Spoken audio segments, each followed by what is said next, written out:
Yo, this is Bobby Wine straight from Uganda. Ewaffe, Uganda. Big up that YouTube channel. Subscribe.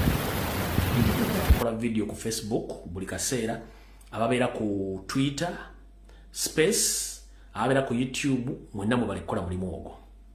Aba commenting, aba sharing mwe balikola mulimu ogwo. Na buli muntu ina se kino mungo kyali mu struggle balikola kintu ekyo tojjanga okwo. Na kino kankiisewo nga sinagenda mu kalowoozo kaaliro.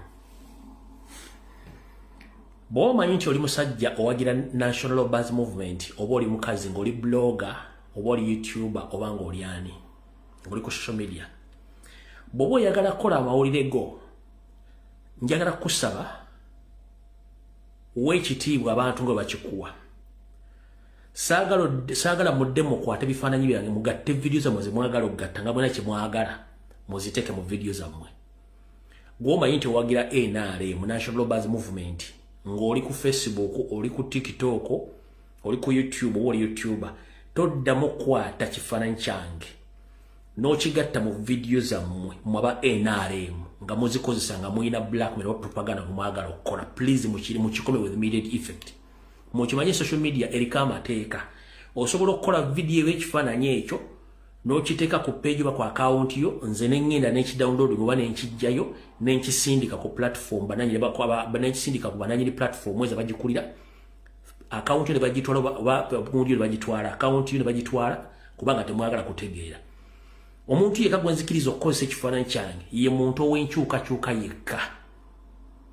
NRM n'abasigadde mwe nasaagala kuddamu kukozesa kifaananyi kyange mu video zammwe ku page zammwe nga mugattagatta video n'ebifaananyi nga muteekamu ekifaananyi kyange ekyo mukikomye. Nkiddamu, gwoba wagira National Buzz Movement nga toli wancu toddamu okukwata kifaananyi kyange. Nja kudownloadinga video yo oba ekifaananyi kyo watadde ku page yo, nkikopingire linki yakyo, nkisindikire TikTok oba nkisindikire Facebook oba nkisindikire Twitter oba YouTube. Ebinajja ku account yo gono bimanya.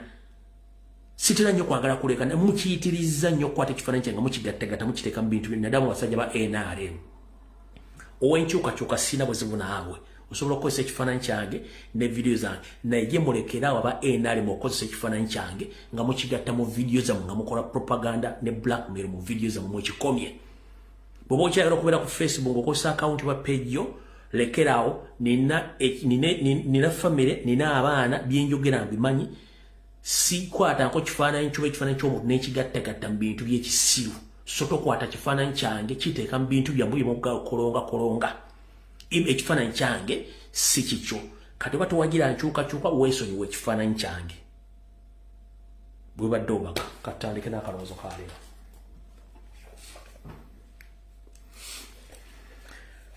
Akalowoozo kaleero ngenda kajja mu nsonga ezigenda mu maaso mu ggwanga. Naye njagala buli muntu wenna ng'olina omwana ow'obulenzi n'obuwala ng'asoomusemu nabatannasoomukamu akalowoozo kaleero, njala kagende eri mmwe. Ensi eno kati nagituweesa mirembe era natugamba tugende tuzaale twale. Bwe yatugamba tugende ku nsi tuzaale twale yali akitegeeza kubanga ensi ejjula abantu era ensi ekuluba bantu. Naye abazungu bano bagulumeeru bagenze bakyusa embeera y'ensi mu ngeri gye baagala tulowoozeemu n'engeri gye baagala tukolemu ebintu ekintu ekikyamu. Bamemba Parliament mwenna, abakyala n'abaami, n'abazadde abaami n'abakyala mu Uganda, mumpulirize bulungi mu kalowoozo kaleero. Akalowoozo kaleero kagenda kuva mu lugero olugamba nti obugonvu bw'olujegere ge maanyi gaalwo. Obugonvu bw'olujegere ge maanyi gaalwo. Lwaki obugonvu bw'olujegere ge maanyi gaalwo? Nti omuntu gy'okoma okuba omwetowaze nga toli mukalubo, ebiseera ebisinga oyita mu buli mbeera yonna eyandibadde ekuwa obuzibu. Ne buli lw'okalubya ensonga oba n'okaluba kiba kitegeeza nti ogenda kwonoona ensonga zonna sinaawe weetuuseko obuki obulumi. Kati mu nsonga ezigenda mu maaso mu ggwanga waliwo ebintu bingi ebitambula nga tembimanyi. Njagala kubawa akalowoozo kaleero buli omu okasalemu okateeke ku mutimbagano egy'enjawulo, buli omu okawulire.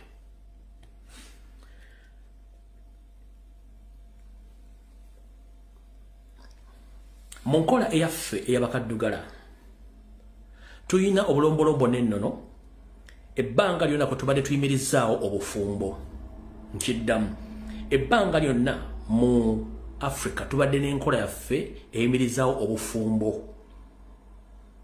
nga tetugendera nnyo ku nkola z'abazungu naye olw'okuba tulina abantu abasomyeko abeefuula nti bajja kutegeerera buli mumu bagenda bakyusa ebirowoozo n'okuleeta obuzibu mu nkolagana wakati w'abaami n'abakyala naddala abasuubira okufumba oba okufumbirwa waliwo amateeka banna byabufuzi abawangalya mu parliament ge baagala okuleeta agakwatagana n'obufumbo nze sikkiriziganya nago kuba gagenda kuleeta ensasage gye mutamanyi gwe memba parliament omukyala oba omwami ali emabega w'okuleeta amateeka gano olina omwana ow'obuwala olina omwana ow'obulenzi asuubira okufumbirwa oba asuubira okuwasa kimanye buli tteeka lyonna ly'okola koza kamanyi ng'akoza n'owebba lijja kukwata omwana wo lijja kukwata muzzukulu lijja kukwata ani era gye bujja okukomekkereza wattu nga gw'ofiiriddwa eyateeka amateeka gano mu nkola olw'ensonga nti amateeka muzibe galabira awo we galina okulabira ng'ensonga weeri kati mwenna bannakyala abali mu kukola enteekateeka z'okukyusa amateeka g'obufumbo olw'ebigendererwa ebyemmwe kubanga musomyeko mbadde mu nsi z'amagulumeero ebya Kayisaali n'ebya Katonda bya Katonda okuwasa n'okufumbirwa mu nkola eyaffe ey'ekiddugavu eyawukana nnyo n'enkola y'okufumbirwa n'okuwasa mu nkola y'abazungu muleke tuleetera mpisa na bulombolombo bw'abazungu buteeka mu nkola ey'okuwasa n'okufumbirwa mu Africa naddala mu Uganda mugenda kuleeta obuzibu mutamanyi ennaku zino tulina ekintu kye tulwana nakyo ekitali kya butonde kigenda mu maaso mu Uganda bwe munaakyongerako amateeka gano kiba kitegeeza nti eyatwala ojja kuba esiridde okendeeza ku kuzaala kw'abantu kujja kuba kutuuseewo n'obwakirereese nga buli awo muntu tutafumbirwa tafumbiddwa bujja kuba buyitiridde n'obwannakiyombekedde bujja kuba buyitiridde abaagala okutegeera ensonga zino kamba nnyonnyole amateeka amapya bame ba parliament ge bagezaho okuleeta mu nsonga z'obufumbo muwulire bulungi nnyo bagambe bati nti parliament mulimu akabondo k'abakyala abateekateeka okuleeta amateeka agakwatagana ku bufumbo geegaluwa bagambye balina obuwaayiro busatu bukaba owandiiseemu bagambye nti okubeera n'omukyala nga tomwanjulanga bakusiba emyaka 3 bweddu akekawaayiro akasooka nti okubeera n'omukyala nga tomwanjulanga bakusiba emyaka 3 bweddu kati wattu njala sooka kugamu kawaayiro kano akasooka obufumbo si bizinensi obufumbo si business obufumbo dagano ekolobwa wakati wabaagala n'ababiri era bamanya waje bagenda okusiira era okwanjula oba okwanjula kuba kusala wakati wa mwami n'omukyala nga batuusizza nti bagenda kwanjula eryo sitteeka era yaleseka nakawaayiro akasooka munnange nkugamba nti olina omwana w'obuwala olina omwana w'obulenzi sirowooza nti bwe banaasiba omwana olw'okuba ntalina sente zigenda kwanjula muwala ate ng'abadde naye kinaakusanyusa mukole amateeka gano nga mukimanyi nti muzaala okuggyako nga temuzaala mwafiisa oba mwafiirwa naye gwe aleese akawaayiro akasooka nti okubeera n'omukyala nga tomwanjudde bakusiba emyaka 3 kimanyi nti olina omwana w'obuwala olina omwana w'obulenzi akakawaayiro kajja kuba kamukwata akawaayiro ak'okubiri teri kubanja bintu ku buko kano ke kawaayiro ak'okubiri akawaayiro ak'okubiri kano nnyinza okuba nga nzikiriziganya nako nga nze omuntu tuteri kubanja bintu ku buko naye kisinziira bibanjidde mu kkowe ki sisobola kuba nti nawasiza omukazi nga mutaddemu butitimbe bw'ensimbi wattu nga sinnamuzaalamu yadde omwana kabeere mulema ne wayitawo ebbanga lya myezi 6 mpawe kaaga munnange n'anoba n'agenda nadde wawo omusajja omulala n'amutwala kino kiba tekiwulikka bulungi era bubanga obuyaayo oba bubanga obubbi kati wonoka n'akawaayiro mubanga abagamba nti muwadde ebbeetu buli muntu anayagala okujja okuwasibwa oba okwanjulwa y'olunamala okukola byayagala alina eddembe limukkiriza okudduka n'agenda nga tatunudde kikyalese mabega ekituufu kiri nti obufumbo bukolebwa abantu babiri era ebakkiriziganya sirowooza nti omuntu bw'abanga mwawukanye bulungi asobola okujja okubanja ebintu bye obanga omuntu omuzaddemu omwana osobola okuddayo okubanja ebintu okujja ng'oliko akatuli akakajjansi ku mutwe naye omukyala bakuzaddemu omwana oba omuzaddemu omwana obanga omwanjudde n'akuzaalira omwana sirowooza lwaki bw'obanja kano ko nnyinza okuba ak'okubiri nzikiriziganya nammwe nekisinziira biki ebibaddewo tugenze ku okusatu okukola DNA osooka kufuna lukusa kuva mu kooti kano ko sikkiriziganye nako emirundi 10 n'omusobyo nti singa omuntu yenna omusajja anaba yemulugunya ku mbeera n'endabika y'omwana bwe yeekengera mu famire ajja kuba ina sooka agenda mu kooti y'amateeka ate asaba olukusa okukebera omwana oyo DNA. Akawaayiro kano kabi nnyo. Lwaki kabi nnyo? Singa okukwana tusooka mu kooti kyandibadde kikola amagezi, kyandibadde kikola amakulu. Era singa okwepicha tusooka kufuna lukusa lugenda mu kooti kyandibadde kikola amakulu. Naye okuba nti endagaano ebeera wakati wange na mukyala wange era n'okwekengera otwala omwana either nsobola okukikola nga mutegeezezzaako kubanga simutegeezezzaako kati gwe okuŋŋamba nti nsooka mu kooti funa DNA musooke mukyusa amateeka gonna ag'obufumbo nga n'okukwana tukwanira mu kooti n'okwepicha twepiikiza mu kooti nga results eziva mu kwepicha order yavudde mu kooti bwe mba neemulugunyiza then nzire mu kooti n'ensaba DNA tugikole olw'okuba nti buli kimu nakikolera mu kooti. Newe kibanga buli kimu tukikola ffe abantu babiri ffe tusazeewo mukulu mwewumuzeeko amateeka gamu ge mukola tegajja kusoboka. Ekya DNA mukikola olw'okuba nti abasajja basinga obungi mu gavumenti muzadde mu baana b'abandi. Abasajja n'abakazi mukola ebintu bino olw'okuba nti muzadde mu bantu ab'enjawulo nga muli mu gavumenti. Mutyo okujjayo obwenyi okulaga abantu ne public nti mulina abaana nkumuliitu mu bitundu eby'enjawulo mu famire ez'enjawulo. Nga nafutubadde ku Uganda Yoseriti bahabulwa alina abaana kamaala akabasoga mu bakazi ab'enjawulo mu famire eziyimiridde ez'enjawulo nga yazaala mu baka abasajja abaana. Nga n'abakazi tebasobola gaba baba bwe nti Museveni alinamu omwana. Mukola amateeka gano n'ebigendera nti mulina ebintu byemuyisaawo. N'ekirala bw'ogamba omuntu akebera DNA singa omwana ono nkizuula nti omwana si wange n'enfa n'asikira emaali yange n'agitunda ani aba afiirwa ku ffe ffenna. Okwekengera kya butonde kuba kati mwenna mutagetinga kubba bintu by'abantu. Gano amateeka munaagayisa mbalayirira okusookera ddala kijja kusooka kuluma mmwe kubanga ensi tekungulwa tugikyalako bukyazi. Lwaki? Mwegendereze nnyo nga mukola amateeka gano kuba gajja kuleeta ebintu bingi nnyo. Already tulina ekintu kye tulwanyisa ekyalumba ensi eky'abavuzi b'empanka ku sayidi ey'abawala n'abaana abalenzi. Omuze guno gukuze.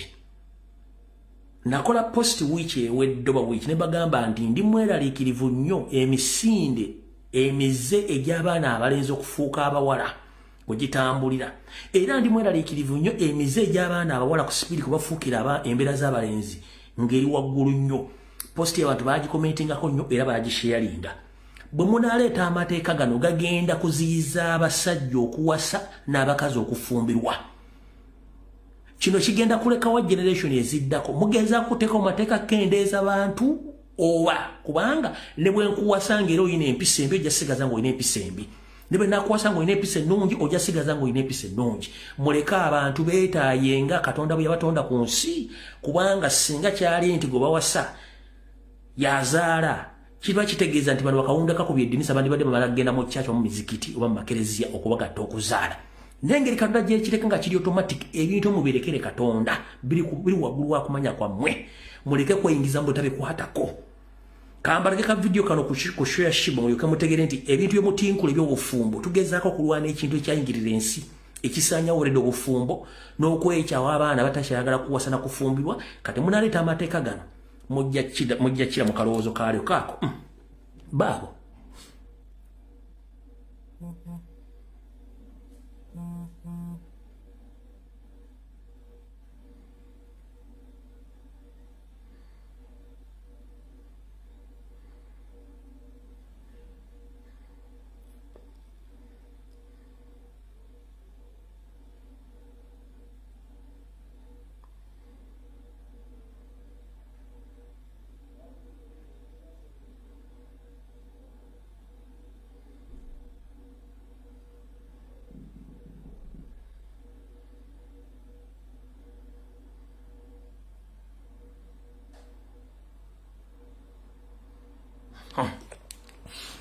abo baana ba bulenzi abandi badde bawasa kati bwe muleeta amateeka gano gagenda kusindiikiriza n'abalala okuba nti bagenda kuwasa oba kufumbirwa kankikuddemu taata gwe maama munnabyabufuzi ali mu paalamenti ateekateeka amateeka gano essaawa zino olina omwana mu nju oba oyina abaana b'obulenzi nabo bwola wabula tobamanyi ebitundu 100 ku 100 okeera ku makya n'obawa school fees ne bagenda ne basoma tomanyi bakula ku ssomero mu public ng'oyagala okufuna pulesa alusa sukaali mu bulamu bwo bakeere enkya bakugambe nti e Kampala bategeseyo paredi y'abavuzi b'empanka oba bakola emikolo ku bikokujjo ebeere open omwana wo kennyini gwobadde weesiga ogenda musanga mu paredi ng'asinga obusanyufu nkiddamu gwe munnamateeka ali mukola etteeka lino tomanye mwana wo mizeejo omulabulabi kubanga temusiiba nabo temusula nabo abamu babeera mu masomero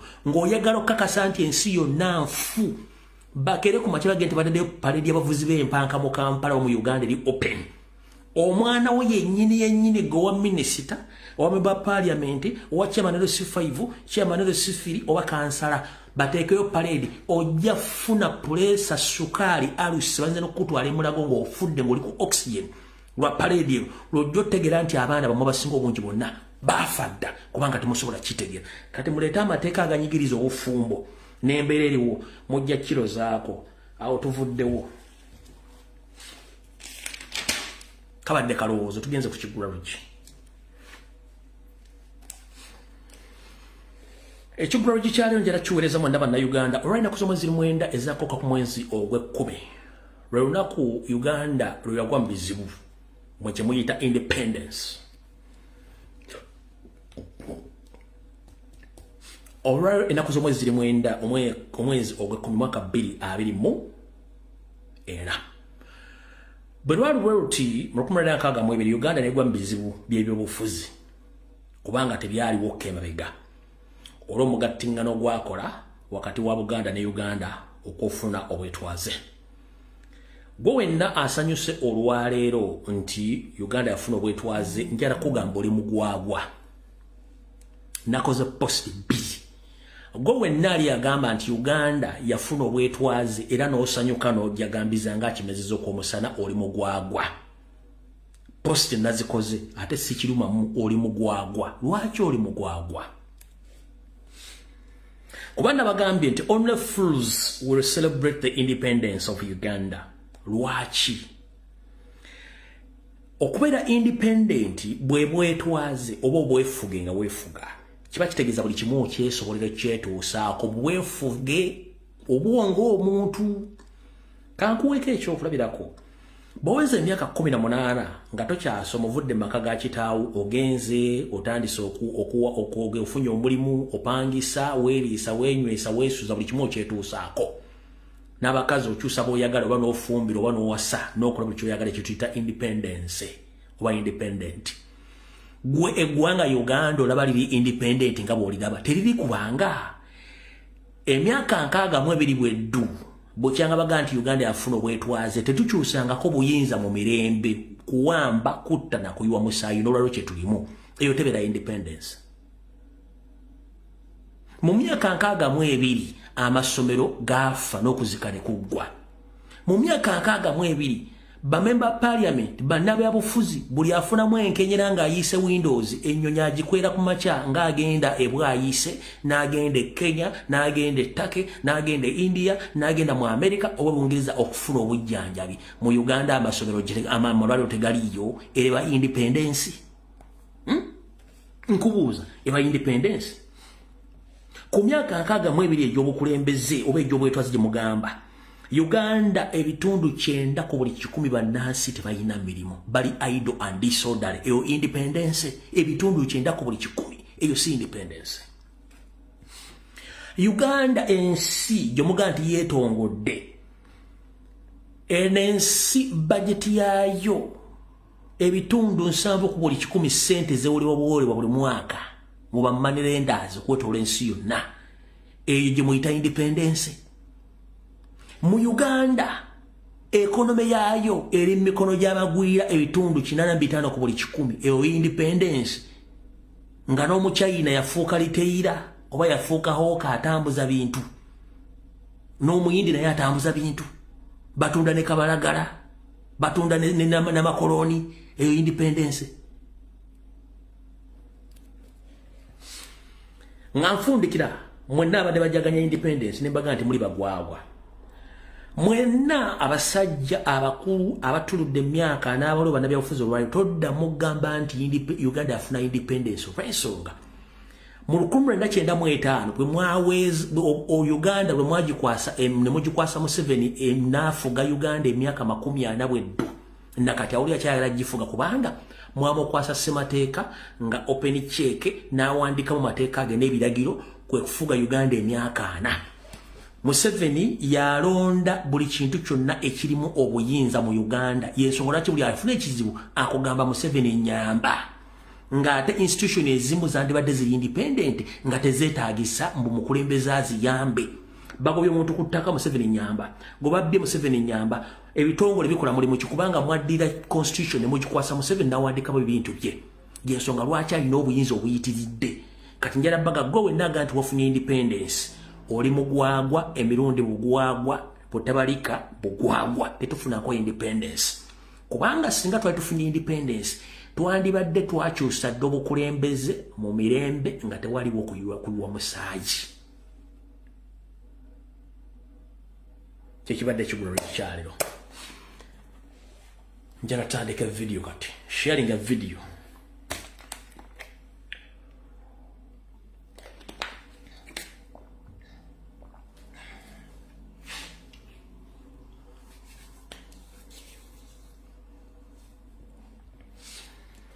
njala tutandike video ey'olwaleero oba ngitandikire wasimanyi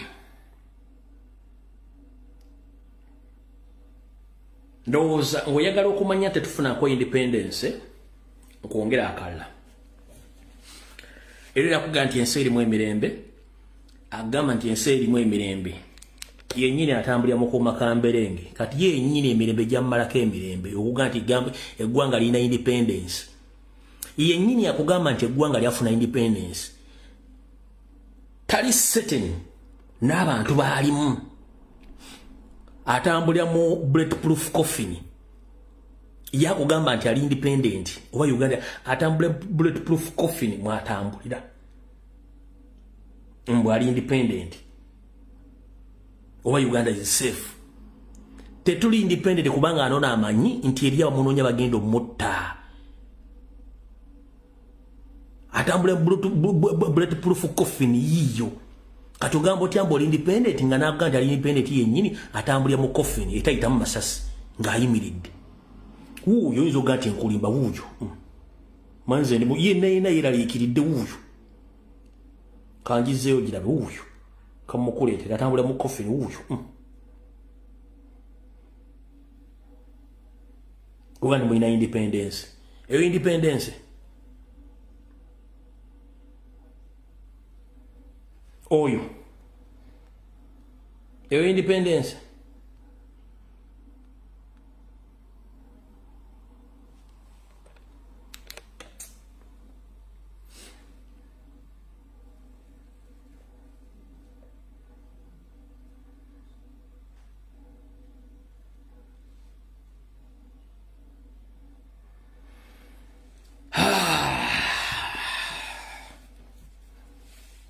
kale ndowooza kansoke mbatwaleko ntandikidde mujjiya ne mbanyiizaamu kati ndowooza kansoke mmala obbasesaamukko katono tusimbule video tugitandike kansoke mbaseseemu katono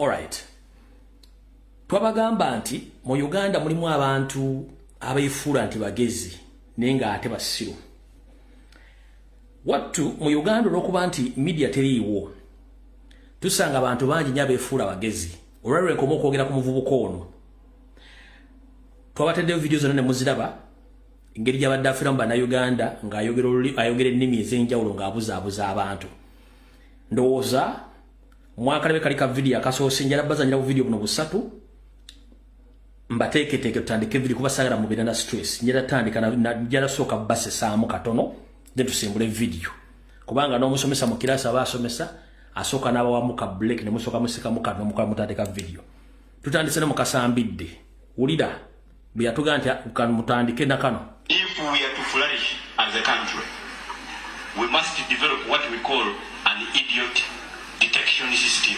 If you want to be successful in this world, you have to develop your own idiot detection system. Idiots sometimes are even smarter. They can be even promoted before you on the job. They can dazzle you with very wrong opinions. I wish there was a foolproof way to spot idiots, but counterintuitively, some idiots are very smart. They can dazzle you with words and misdirection. They can get promoted above you at work. They can even be elected president. All right. Kati ebigambo gyabijja okubabuzaabuza kubaffe basinga obungi oluzungu tumanyi olwokiyita mu lujja. Kati kambazanyire buno video bugenda kubeera busatu bwokka ate saagala museke nnyo tusimbule. Bibino ebigambo gyabijja biri byayogera ziri slang eziwulikanga botanical bino gyabijja wono mukuba professor ono yomu gyabijja bino. Hello Prof. A lot of things are going wrong in our country today, especially in the area of our institutions of higher learning. An example is the case of Ladoke Akintola University of Technology. What do you have to say? This impedimental, compostable, and volatile lemma, in its maximum exoneration, reminds me of the biblical Eloi, Eloi, lama sabachthani. Osun State and Oyo State governors. Why is this institution, Ladoke Akintola University of Technology, forsaken? What germinated the abnegation and repudiation of Ladoke Akintola University and our academic system macaronically?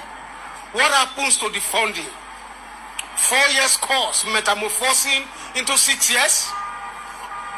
Oh, what an academic academic yo-ho caused by these political yo-yos, political yobos, in their leadership rococo, leadership reverberation, in conjunction with administrative bemusement, holy poly, and discombobulation, in their obstreperous, malevolent shenanigan and hocus pocus agenda.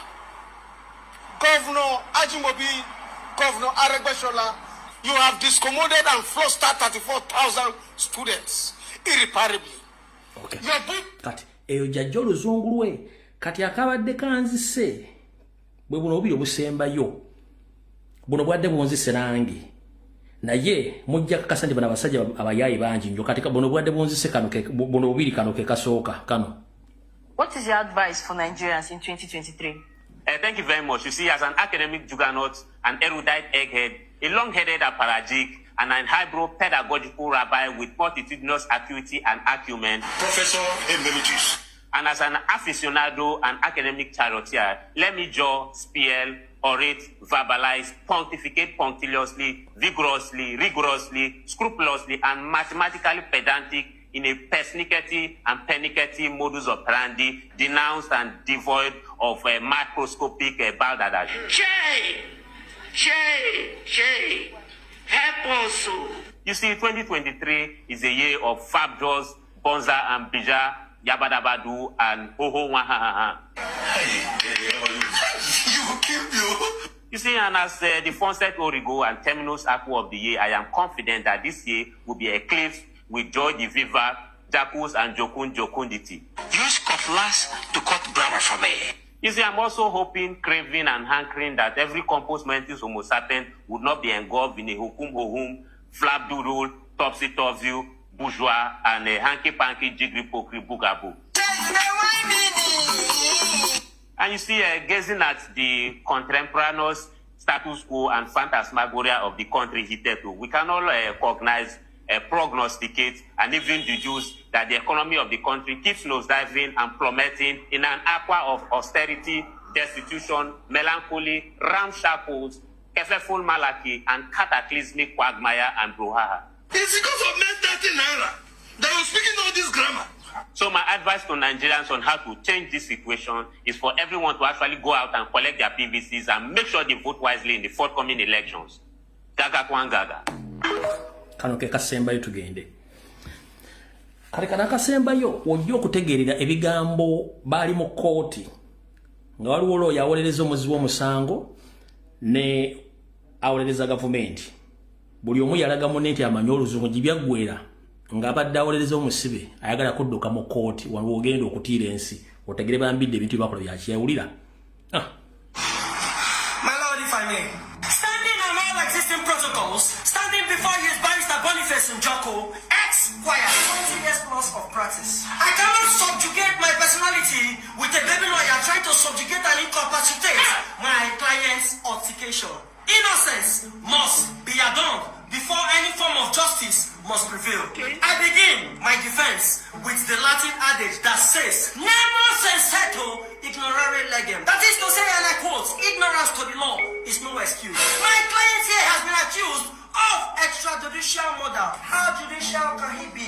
I stand to correct you with evidence of the CCTV footage, even if it is not clear enough. But we got the broken audience from people around the vicinity. The conscious motus pecus has been able to subjugate and claim my client of innocence within the jurisprudence. What is the law not saying? Are we not humans? Can this kind of stomach be capable of running from a murder? Where does he want to run to? Is he alone? What sort of this close class Merigotis hocus pocus will be able to subjugate my client's insubordination? I stand to be corrected, but I don't want to say much. My opposition here has to be able to convince me beyond reasonable doubt that my client was at the scene of that murder to subjugate the incocus practus mentus pris corrigamis, to complicate with the law's discrepancies. I leave you with this Latin adage that says, Kentus mentus masticis, let justice prevail before innocence can be subjugated. I rest my case.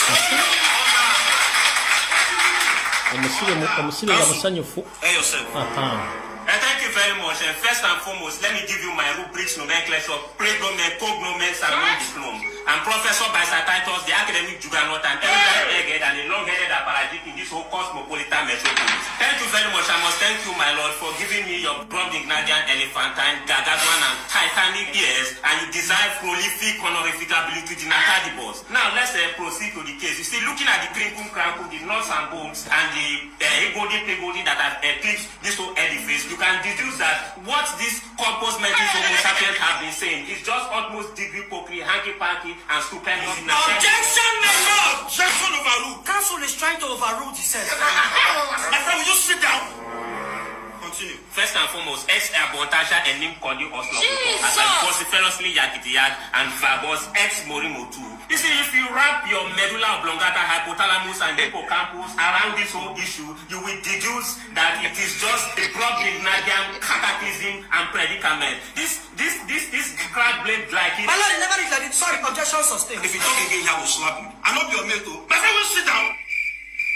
Please continue. This attitude is just a paranormal otagia to this edifice and judicature. Now, let me give you the dinkum oil. You see, from the crinkum crank, the forced origo, and the consanguinesis, that is the genesis of this issue, you can see that this man is just trying to eclipse every corpus mentis homo sapiens here in a new ultra microscopic volcanoconiosis and a Brobdingnagian flocalcinic liquefaction. Nothing will happen.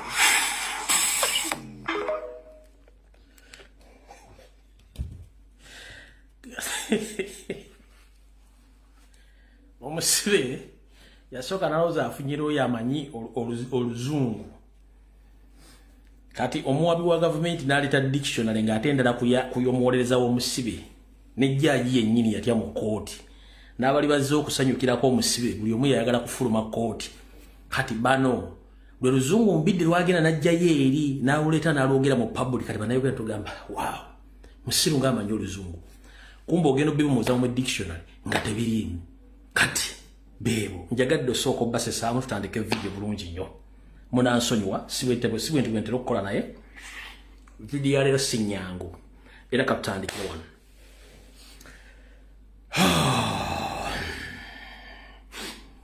okusookera ddala ndowooza kansooke ntwala okusaba kwange kuno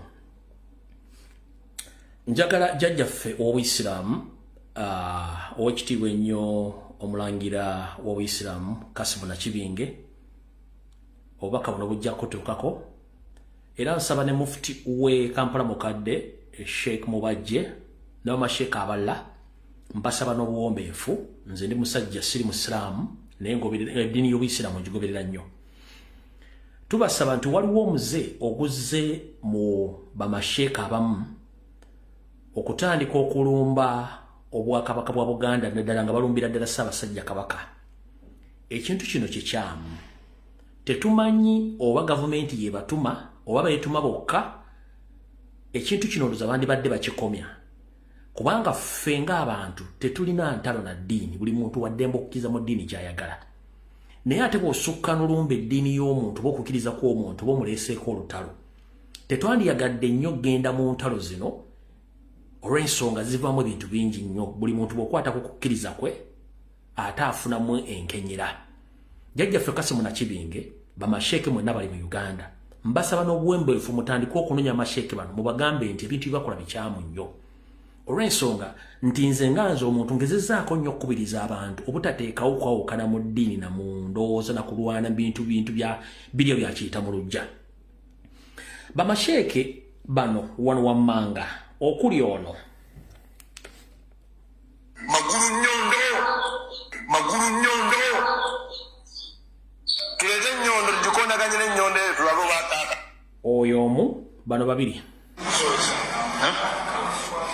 kamuswaga ekkoki nanga nze mulange nanga sheikh kubasimumanyi nangamba bw'onooba tokomye ku baseeka abo n'oyogera nabo nakujja kwetondera bwakabaka tulina amaanyi agasobola okubasika bonna bwe bati nemuga ekyokwetonda ekyo tekijja kukola wabula ffe tusobola okukola ki okwetereeza era enso. Alright, njagadde sooka mba masheeka boola ngendawo.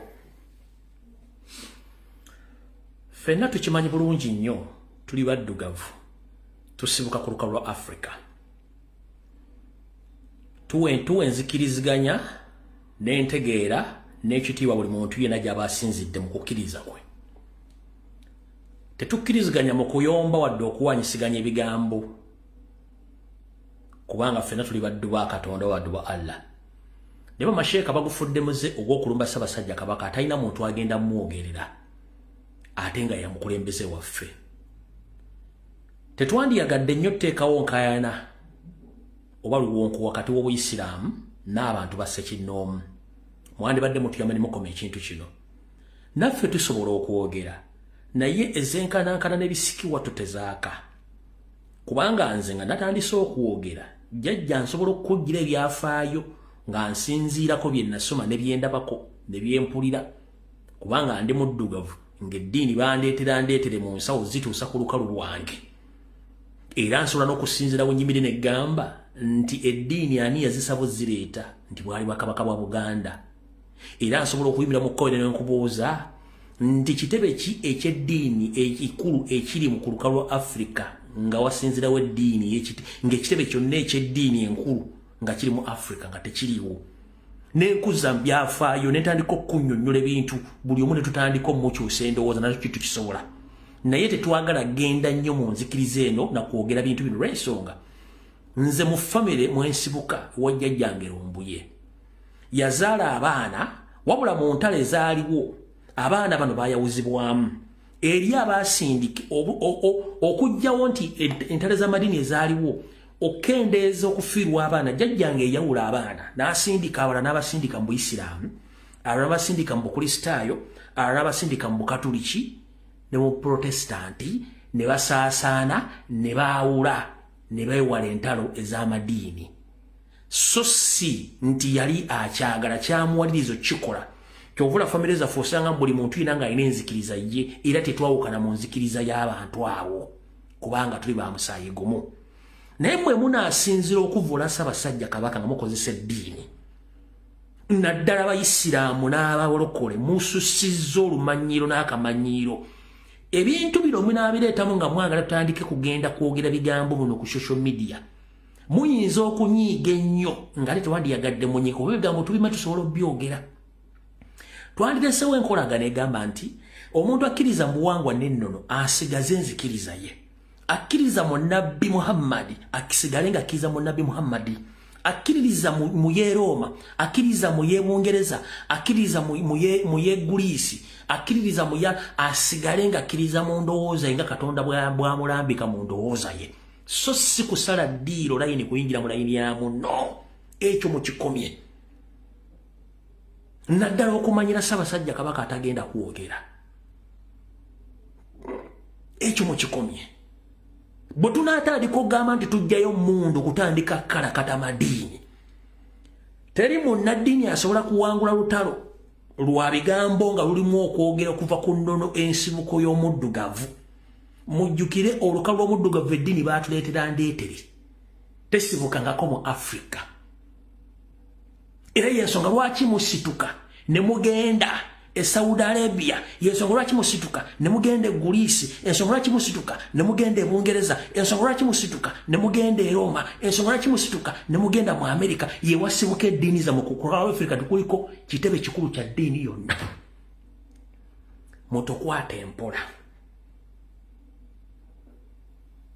Osobola okumpangula mu kusoma Bibuliyo givuunula oba Korani. Ne mu byafaayo by'enzija y'eddiini n'ensibuko yaayo baba tusobola okukulukuta kubanga nsobola okutambula nga Lumbuye, wabula sobola kutambula nga Federico kubanga simumanyi. Naawe kennyini tosobola kukulukuta nga Swaibu, wabula osobola okukulukuta nga Mukiibi. Kutuyita okutambula.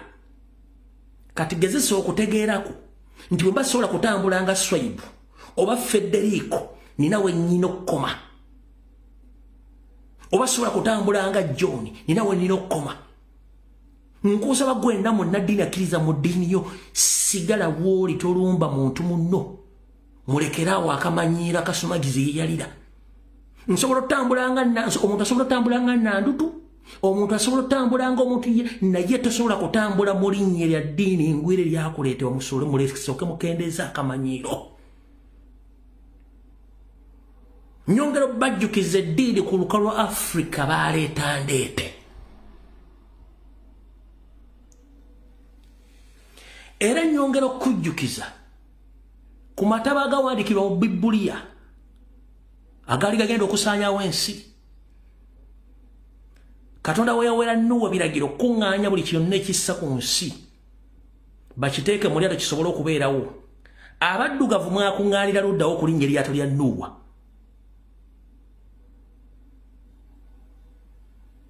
Era eryato eryo baalyawulamu madiini ki? Mugende empola. Abaddugavu mwakuŋŋaanira luddawo nga mugenda okulinnya erinnya lya Nuuwa. Amataba Katonda we yagalangirira. Era madiini kyagalinnya eryato eryo okusurvivinga. Mugende empola. Tukkiririza buli muntu okuwa ekitiibwa eddiini ye. Tetulina buzibu. Ne mulekerawo okuvuula Ssaabasajja Kabaka atasobola kweyogerera. Mbagambye osobola okumpangula mu kuvuunula Kuruhani oba Bayibuli. Naye mu nsibuko ey'eddiini n'engeri gy'ejjamu ku lukalu Africa tusobola okukulukuta mpaka kuwulira bubi. Jjajjaffe Kasimu Nakibingo Obuyisiraamu n'aboodi Kampala mukadde mutuyambe mugambe ku bantu bammwe nammwe abalokole mweddeko mulekeraawo okuyingira ebitabakwatako. Buli muntu muleke akkirize mu nzikiriza ye gy'afuniramu Katonda. Muleke kuyingirira bintu bitabakwatako. Ssaabasajja Kabaka tasobola kweyogerera. Ffe tusobola omwogerera akamanyiiro kasuse. Mbalawula singa mpulire bamasheeka abala babiri bwe bati nja kutandika okugenda bbeera nnako nammwe nga mutezemu okulumba Ssaabasajja Kabaka. Kyesandiyagadde kuba siri muntu wa ntalo naddala ezirimu amadiini. Naye nze sijja kuluba nga nsinzira mu kitabo kitukuvu ekya Allah ngenda kusinzira ku nsibuko y'omuddugavu ku lukalu lwa Africa nga nkutegeeza eddiini yajja ekyokusangawo. Wenge okusinzira gw'osobera buli kimu ky'oyagala okisoma okikyuse. Nze nkubuulira eddiini yajja etya olukalu lwa Africa. Awo nvuddewo noza mutegedde bulungi nnyo. Era nga nfundikira eddiini ey'Obuyisiraamu ekulemberwa Bwakabaka ow'e Saudi Arabia. Era bakumye eddiini eyo emyaka n'ebisiibo okutuuka gwe wogendedde okulamaga. Singa tewali Bwakabaka bw'e Saudi Arabia tewandibaddeyo kintu kyonna kikolebwa Saudi Arabia. Wabula bakumye eddiini eyo nga bayita mu Bwakabaka bwa Saudi Arabia mpaka olwaleero.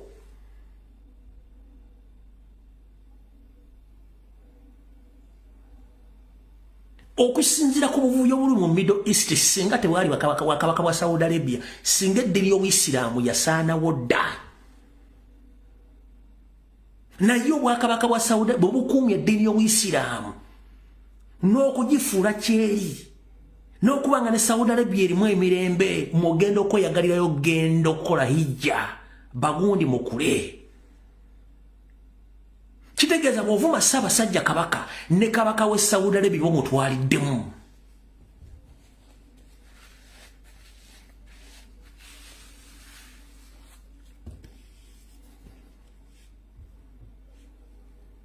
Aho tuvuddewo.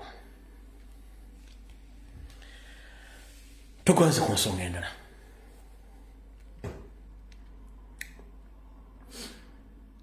Wasanya Karo Charles Peter Mayiga Saloga Mulegejja afuta obadde Mmengo buno obubaka bubwo. Era njagala buli Muganda yenna ne Munnayuganda owulire ensonga zino.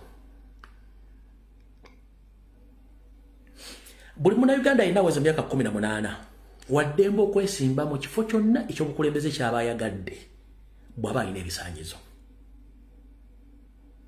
Tetuna kutugaana.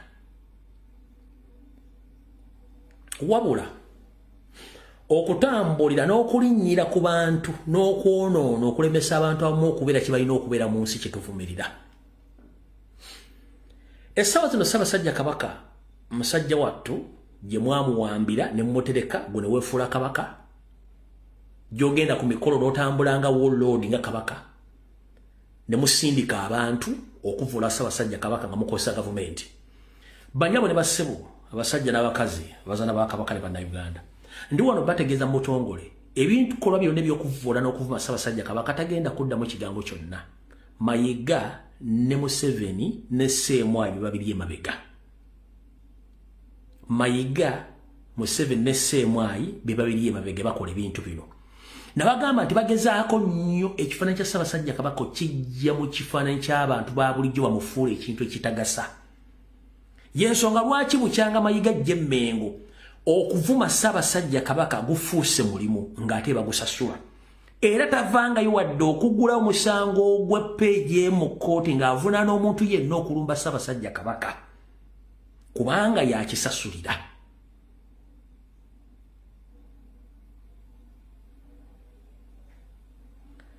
Bamasheeki bano baavumye Ssaabasajja Kabaka. Mayiga tannakola statement kalabe basajja abalyeme kubanga bakime ekigendera kyabwe kyakusula Ssaabasajja Kabaka afuuke ekintu kyonna bo bayiseewo ebyabwe. Wetwogerera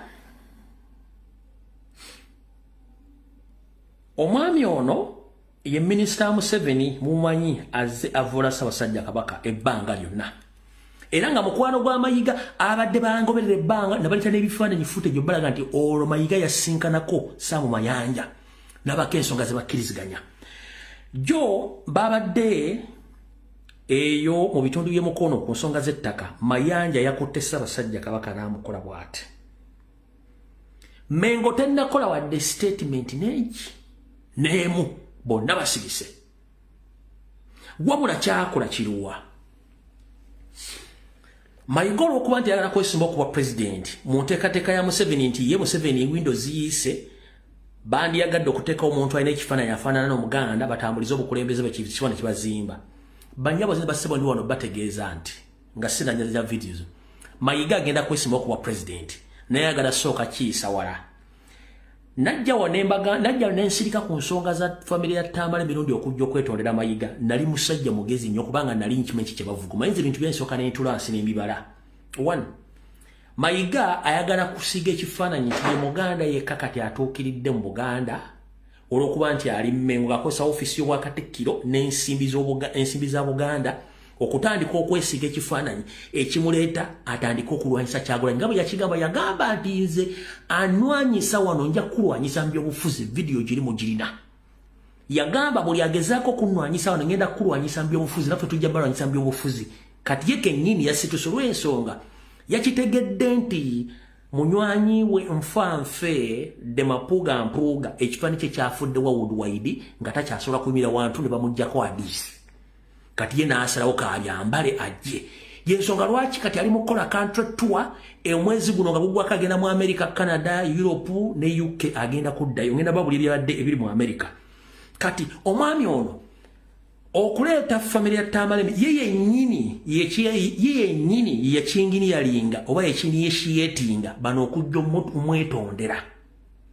ng'asiga ekifaananyi alage public nti ye kati ali tachebe mmengo tibuli muntu amutya asobola okujja n'amwetondera n'asindika n'akola dino ne family ya Tamalemi mirundi nejja n'emwetondera ekyo mwakiraba ye omwana atali mu kintu kino yavaana bagati nze sikiriimu kubanga muzeeyi wa takiŋŋambangako kubanga kyekifaananyi kye baali bakola ki kyekifaananyi kye baali bagala okusiiga mayiga lwadde tuliri awo yeeyita Maria Mungu manyi alina mayitirivu nnyo kasabbuuni najja emmengo mbona ye yeetonze komuyita Gashumba jukira no wa PLU era mukama wa PLU ye mukama wa mayiga nimengera Muhonzi Kanyarugaba njala soka kuteeka ebibuuzo bisatu byokka e 1211 Gashumba akola business ki mu Uganda etaasoka mulowoozesa nti okulumba obwakabaka kisobola okusula business ye ekyo kibuuzo kimu ekyokubiri kiki kye yalengedde oba kye yabadde azibira okujja okwetonda nti business ye egenda kufa ekyokusatu lwaki mu kaseera kano lwazze okumwetondera ng'onalaze political ambitions ze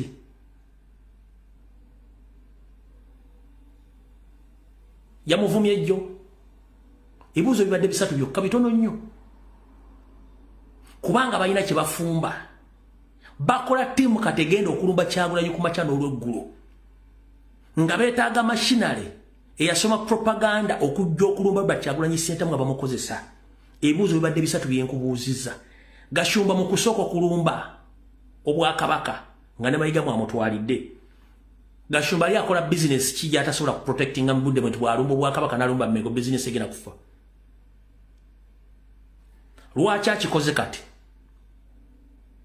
era ekigendererwa kyeki tekiriwo kubanga talina business gya protecting kubanga naye jobless katalina mulimu ndozo kitegedde ono baamuleese okulaga ekifaananyi okufongera ku kyatamale emirundi kati kambagambe nabino mujja bitegeera kambagambe nabino mugenda bitegeera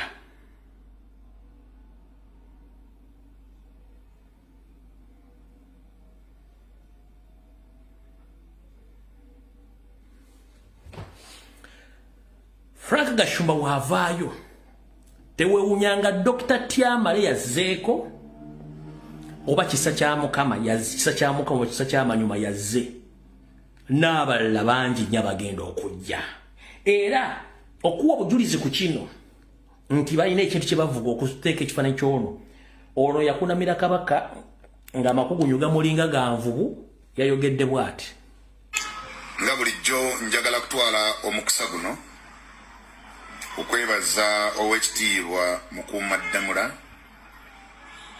mukulu waffe Charles Peter Mayiga olwa siteepu gy'otutte mu by'obuweereza bwo ng'omuntu okuba nti ofaananaganako nga President Museveni eyasonyiwa abaali basala abantu n'okubatta so mukama wange Katikkiro nyinza okuba nga vidiyo tejja kutuukako nze neetonda luli neetonda ogwokubiri nempita abakulembeze b'ennono n'eddiini n'ab'ekika kyange neetonda eggomba mu lujjudde kati nange nsaba kujjewo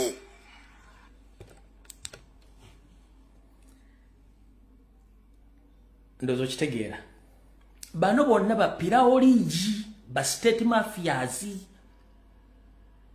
ndoza mutegedde ekifaananyi vidiyo tennatandika sinabaga nti vidiyo etandise ndoza mulegedde ekifaananyi kiki basiiga oyo bwavaako ono kisa ky'amanyuma gamulinga ag'envubu Dr. Tiamala agenda kujja n'abalala bagenda kujja bonna nga balina message yemu ekifaananyi kyekimu kubanga bazimba ono kati gwe bazimba kubanga Museveni talina muntu gwazimbi bonna zaabatta ndoza mutegedde bulungi bonna mugenda bbala bagenda okujja emmengo in fact kamali no basomako wano mbagambye tamale mirundi senior family yajja temwekanganga ne junior ze fine temwekanganga Franka Gashumba oyawedde kisa kya mukama next ni chu Dr. Tiamale na yajja temwekanganga pressure 24/7 aze ekiddako bagenda kuleeta okukyala kwa Muhoozi emmengo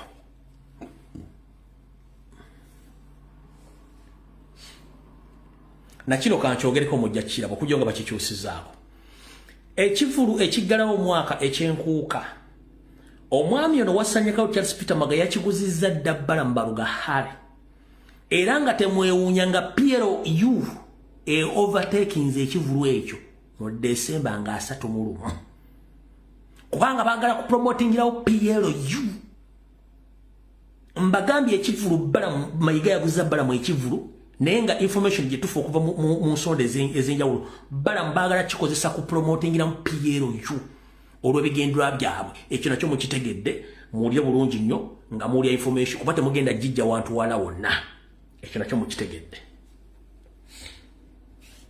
ndoza nakino kankiyisizewo ddaala mukitegedde okenzanya video ziri eziddako wiiki ewedde oba eno wiiki ewedde yonna nzize mbabuulya ebintu bigenda mu maaso mu America wetwogerera olwaleero nabagamba buli baali ku Zoom nenzija nembakuba ne ku Sunday nababuulira kati kino kyekiriwo kati sawa zino akabinja k'abankweze nga kali mu America abeefuula nti baagala enkyukakyuka n'abalanga ba NRM abebuzaabuza nga bafuka banaaba nga tebaagala abantu babategeere oluvannyuma lw'okubaabya era ne batandika okukyusa programs zaabwe ze badde bakola badde balina omukolo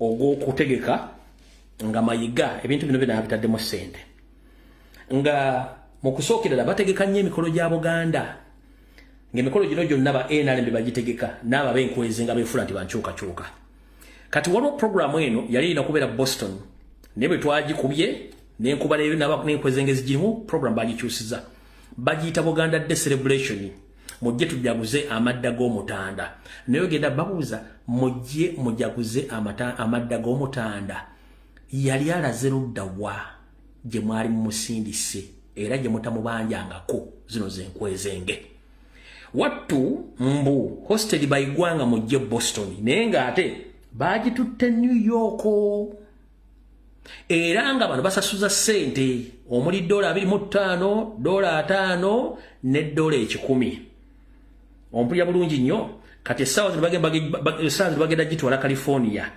neffe tetuvuddeeyo buli kimu kikole mulekerawo enkwezenga abasajja batwala eggwanga lyaffe kati mu programu eno gye bakyusiza otwala e New York olwokuba California ziyinza okuba kale bagitutte New York naye omulama gwe bagenda okutambuzaayo guuguno wano wammanga oba gye bayita slogan olwamaze obbakuba ne bakyusa kati ne bagamba Mayiga yabawadde slogan n'abagamba baba mumaze okukola baba muli mu function eyo abantu mbawe slogan eno mubagambe mu nteekateeka yammwe ey'okudda kwa Kabaka oba mujaguze amadda ga Kabaka babawadde omulamwa nga gugamba nti ebyobufuzi tebitwawula bo ng'abali mu America enkwezenge ye slogan Mayiga gye yabawadde nti ebyobufuzi tebikola ki tebibaawula mwenna bagenda ogenda mu function eno mugenda mu function ya state mwagala nnyo okulya ne mugende mulye bwe muligaana muli kimwayo mugende mulye muligana muli kimwayo kubanga enzija ya mutujima bagira mu coffee muganya okozesa obwongo bwammwe eyagenda mu America okukola ngomaze emyaka 215 nga mudda mu kutegeka functions after functions mwebuuze ze zali ku visa oba emirimu mu America gyabula bana bateka function basaba sente kitegeeza mulemye okutegera logic ya Museveni ngejjakola mu emirimu gye mugende mulye munywe bwe muligana mujja kimwayo enkimwayo mu mugimanyi kitalo nnyo ddala wakuzikwa saabwe zitikiwedde gowedde kubanga muganya okutegeera kati no slogan gye bagenda obagamba mbu ebyobufuzi tebibaawula ne program emwanyi terimba gye bagenda okubanga batambulirako mu ggwanga erya America nga bakola program za mayiga nenga wagenda either mu wiki esooka mu November oba guno nga gukola ki nga gugwako kale kansoke embalage ekyabadde emukono then tulikugenga nfundikira information eri endala kati omwami ono bwe yawamba obwakabaka mayina okugatta no information si kyangu bwe yawamba obwakabaka kati ye kabaka bwe yabadde ng'agenda okuggalawo program obulungi bwansi yagenze nga kabaka era yatuuse alamusa ku ngoma siraba Katikkiro wa Buganda yenna alamusa ku ngoma kuba sirabangayo ngoma ya Bwakatikkiro yatuuse alamusa ku ngoma ebigambo siryange ekifaananyi si kyange eyo si photo short wa photo edit ono omwami emikolo gyakola kati akola mikolo gya kabaka gyenyini bamuteddewo n'engoma kati alamusa ku ngoma omukulu era muganya okutegeera wuuyo alamusa ngoma bino si photoshop oba photo edit wuuyo alamusa ngoma ono mukyalo ono ye mukyala w'omugenzi Abubeka Kacha NAMAYANJA ono enkozi mujjudde omwami omulaba alamusa ku ngoma kyesimanyi nti waliwo engoma y'Obwakatikkiro gye sirabangako Katikkiro alamusa ku ngoma yiyo sigirabangayo ngoma ya Bwakatikkiro Katikkiro mu Buganda Katikkiro talamusa ngoma kuba siwulirangayo ngoma ya Bwakatikkiro ng'alamusa engoma bw'ati bwe yazze asabye gavumenti erowooza ku ky'okukendeeza ku bbeeyi y'amasannyalaze ng'emu ku ngeri ey'okutaasa obutonde bw'ensi ate agamba nti kiswaza mu kyasa kino okubeera ng'abantu bakyafumbira ku nku n'amanda ekyongedde okukosa obutonde bw'ensi okwogera bino Katikkiro abadde ku mukolo ogw'okukuza olunaku lwa bulungi bwansi mu Buganda oguyindidde ku mbuga y'essaza ly'e Kyaggwe mu disitulikiti ey'e Bwikwe.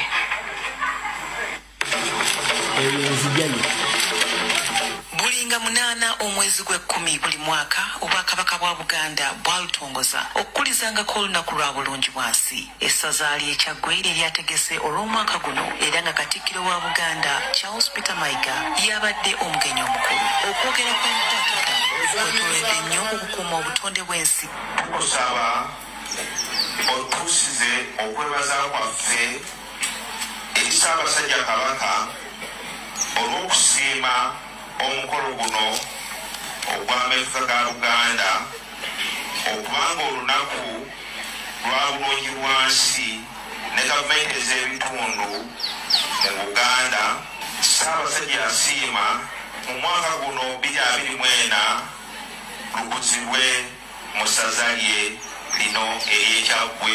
Katikkiro Kabaka bwe yasiima okutandika okuzimba amalwaliro mu masaza minisitule yakwasibwa obuvunaanyizibwa obw'okulondoola ensonga ya pulaani mu bitundu ebimu twatawaanyizibwa naye bwe twajja wano enyenga ndazibonye nakuko wasaagala kukulabako oyo bw'ati bwe yatuuse nga kabaka wa Buganda n'akola emikolo gyonna mwenna kino kyemwakifuddeko teri ngoma ya Bwakatikkiro Katikkiro talamusa ngoma teri ngoma ya Bwakatikkiro ono Bwakabaka yabuwamba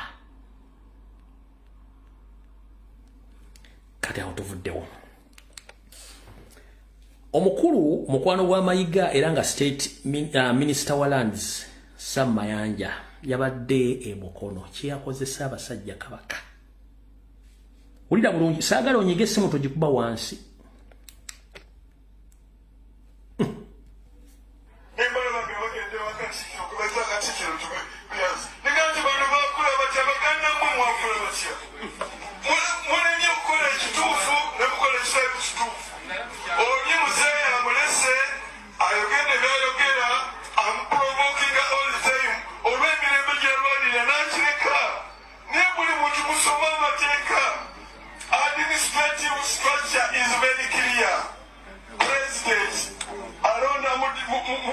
ababukikira mu districts ba RDC ne system ye diso what ne kawo nakulira technical team nobawo political wing LC5 ne team ye LC3 ne team ye LC1 ne team ye kati kuolese bakaba bamutebi olese bakikiro olese abami olese abamasaza olese abamakomolo olese abebyalo lwaki otabulatabule kwatwa oba obyagadde lobby and have a constitution amendment bakuseemu.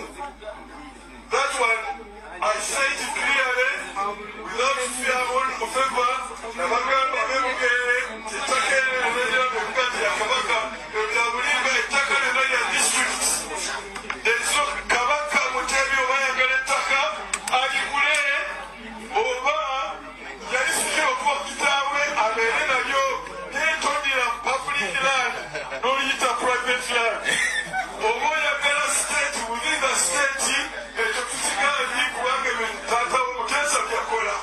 That is land by land. That is the truth. And my friend, if you don't want the truth, that is the truth.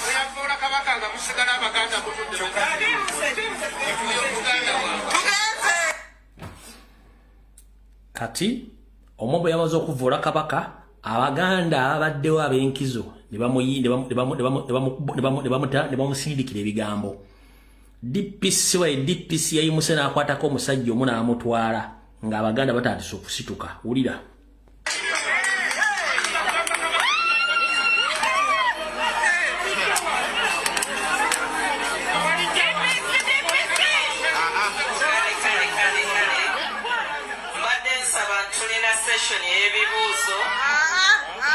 Session y'ebibuuzo mbadde nsuubira nti yegenda okwanukula bweki. Mbadde mmanyi nti mugenda kubireeta mu bibuuzo. Kansabe abalina ebibuuzo bataano. Abalina ebibuuzo bataano. Abalina ebibuuzo bataano bajje babuuze ebibuuzo. Akusaba obawa akazindaalo.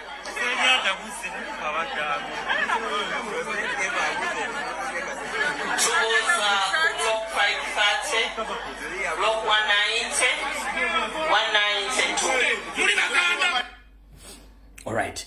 Kati ekisinga okukwasa ennaku kebere BBS kebere CBS tebayogedde ku kintu kino. Mayiga tanavaayo kola statement.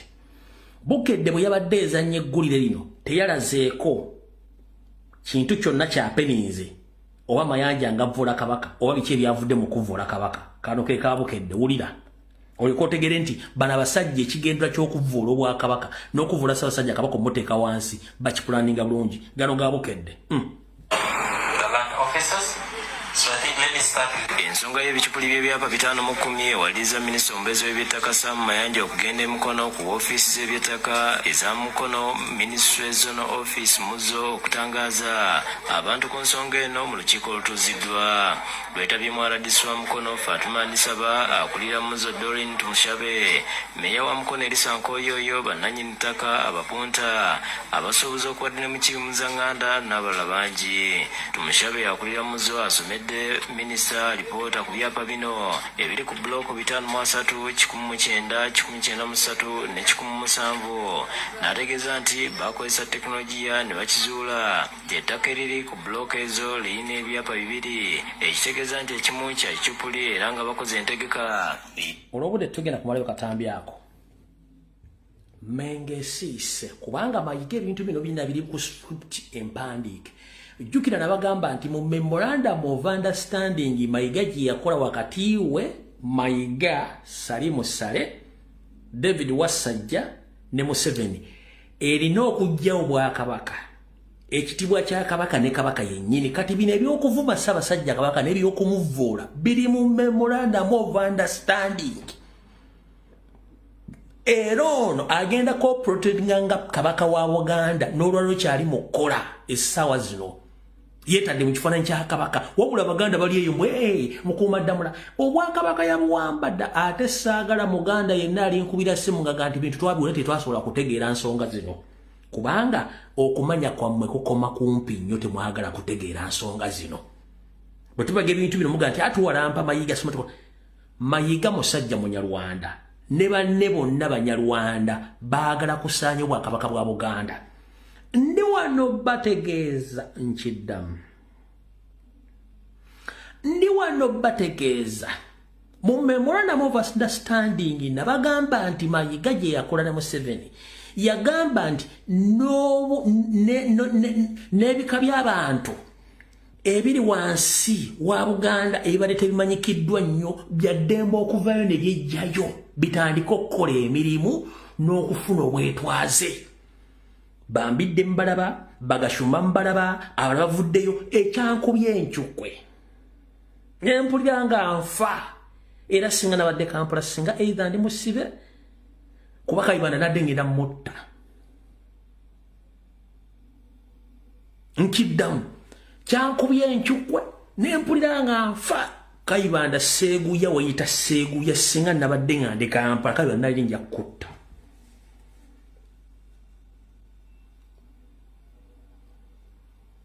Mubyali mu memorandum of understanding mbawako kati evidence obujulizi ono yeyita Seeguya.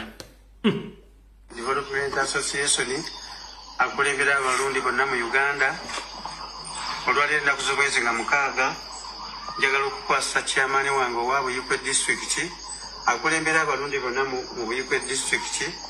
Eno ye certificate yaffe ey'ekibiina kyaffe association yaffe ey'abalundi tukirundanye awamu ne forms kwagenda okubanga aregisteringira bamemba awamu n'ebikozesebwa byonna byagenda okukozesa mu ofiisi eno. Njagala kubimukwasa mu butongole addukanye emirimu gyaffe nkwagaliza okukulembera abalundi mu Buyikwe district okubakulaakulanya okubakubiriza okwagalana okukolera awamu n'okwagala Ssaabasajja Kabaka n'okwagira gavumenti eri mu buyinza era n'okwagaliza bannaabwe ebirungi nga byeweeyagaliza.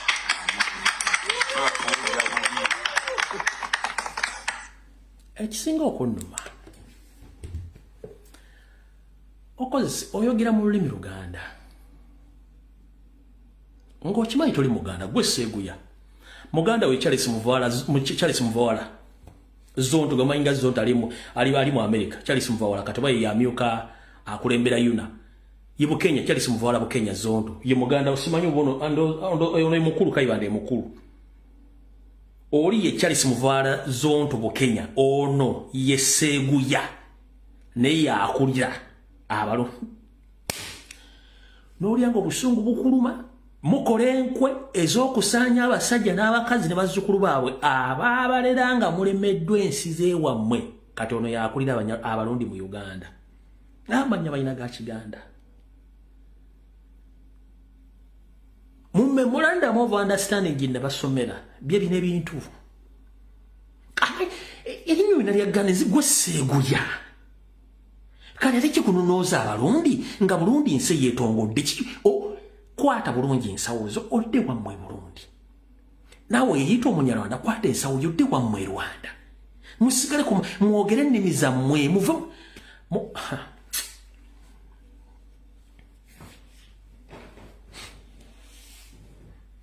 ono ye Seeguya ye mukulu wa Muvawala Charles Bukenya gumuyita zonto ali mu America. Ono ye mukulu woli naye amanya balina ga Kiganda enkoko batudde enkwa kulukulukwe mpaka kulukwe naye ng'ama era oyagatira Abaganda bulina enkwa nobabuuza buli ayogera Oluganda abeera Muganda buli yeetuma erinnya Egganda abeera Muganda. Mwana kakyali kano kanyiizizza nawulidde nga njagala kufa.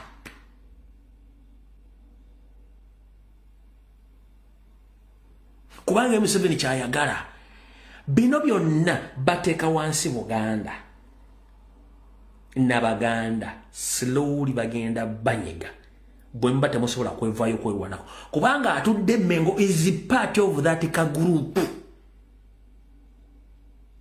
which tries to oppress Baganda in Uganda using their own tools money and properties.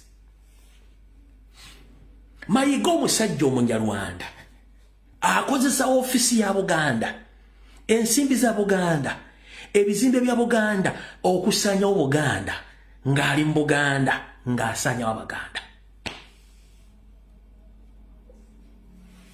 Minister naimira n'ajolonga Kabaka n'amukola bw'ati gwe n'osirika toyogera. Oli najja nawe mula Kabaka n'amukola bw'ati najja n'oga nti nze bazza okwetonda nzikiriza nga nze gwani akkiriza gwani okumala gobye mu kibya.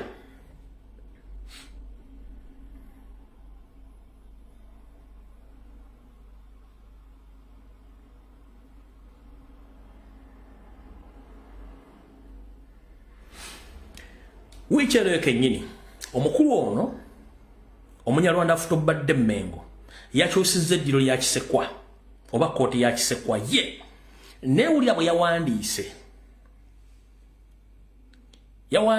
Obwakabaka bwa Buganda Office of Buganda King yagambye ebbaluwa esoma Obwakabaka bwa Buganda Kingdom of Buganda Office ya Katikkiro Office of the Katikkiro Prime Minister ekiwandiiko eri bannamawulire mu kulangirira olukiiko olw'eddiro lya Katikkiro olujja embuga ya Kisekwa.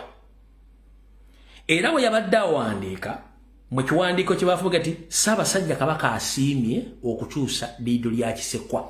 Ye wansi n'asayiningayo Wasanya Carol Charles Peter Mayiga Salonga Mulengeje kati ate Kabaka yasiimye lwaki tasayininga enkakasa balondi baba alonze nti Ssaabasajja Kabaka asiimye. Mugende ku mitimbagano gyabwe okuli gwa BBS n'ogwa CBS bawandiiseko Ssaabasajja Kabaka asiimye okukyusa eddiro lya Kisekwa. Naye wansi ewali enkakasa balonde era nga n'abalonda yalina okusayiningawo waliwo Wasanya Salonga Mulengejja yawandiise. Era mulya mutambuza emitwe Abaganda kuba Ssaabasajja Kabaka bamuwamba gigenda myezi egyetoola talabikangako wantu wonna kubanga onaasobola okuwandika ekintu kyonna. Tolina buyinza busobola kulondwa muntu yenna mu Buganda. Ssaabasajja Kabaka yasiima n'alonda bamuweereza kubanga onaazimba political structure ye mugaanyo gitegeera. Enkuba gye baakuba Beni Kiwanuka omugenzi kati ayinza n'okuba yakolumbiye tukulimira Abaganda yenkuba gye bakumulwa Kyagulanyi Ssentamu nga bakozesa Mmengo yennyini nga bakozesa Abanyarwanda bali Mmengo. Yiye ebbaluwa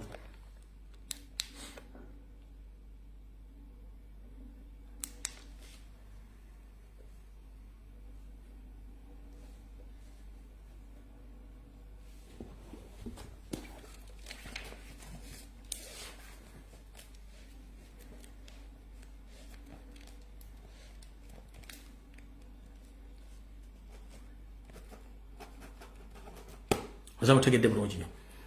Tebaayo muntu n'omu akulimba obigenda mu maaso mu Buganda nti Mayiga tabimanyi.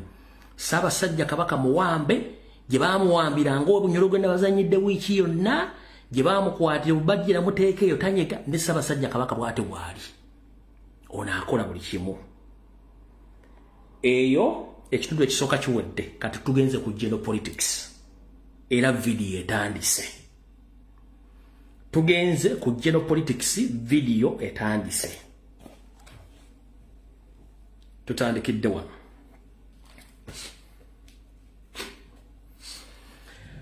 Nga twolekera akatuubagiro k'ebyobufuzi k'essimanyi gye kanaakomekkereza era tulina okwesabira ennyo nga ffe bannayuganda abaagala enkyukakyuka kubanga ekijja naffe tetukimanyi. Ng'oyagala okuza omwana ekiwowongole wattu kigambe nti gw'oli nsikira. Olijja kuba omaze okulera ekiwowongole kijja kujunya buli muntu yenna nga okyalaba. Ebigambo by'omusajja omuyiiya era omutetenkanya omukooloobi yabiyimba bituukirira bulungi nnyo. Oluvannyuma lwa Segamwenge Dere Drinking General oba Genetically Modified General okukka omutimbagano gwe ogwa X n'awandikako ebigambo ebirumba. Ekitebe ky'Amerika n'eggwanga lya Amerika bino bimuzaalidde akabasa watuyanira n'ebigere katonda bivemu enjala. Nabagamba nti ekintu l'ennyana wattu kiva mu kibeere ate ng'era ennyana bw'ogirekera n'eyonka amabeere amangi nga gwe togezezzaako kama mataago ennyana eyo erwala amakebe. Omwana ono mulwadde w'amakebe asaana okutwala okuggyamu amakebe gano ng'obudde bukyali nkiddamu ekintu l'ennyana kiva mu kibeere. Lwaki kiva mu kibeere? Nti ente yonna ekamibwa ku makya n'akawungeezi wabula nga tennakamwa esooka nerekerwa ennyana yaayo okujja ogiyonka. Bw'oba tofuddeyo ennyana eyo gijja ku bibeere bw'enywa amata amangi bwattu erwala amakebe. Muhoozi yalwala amakebe bwe bulwadde obuluma Muhoozi. Naye obwo amakebe ge yalwala ga Nile Special Lager, Uganda Waragi, Kibuku, mwenge muyitirivu nnyo mwe mulina omwenge omuganda byonna yabirwala. Wetwogeredde essaawa zino omuvubuka ono atuleetedde ebizibu olw'ensonga nti ensi zitandise otulaba twolekedde ensi etagenda kubanga erimu emirembe.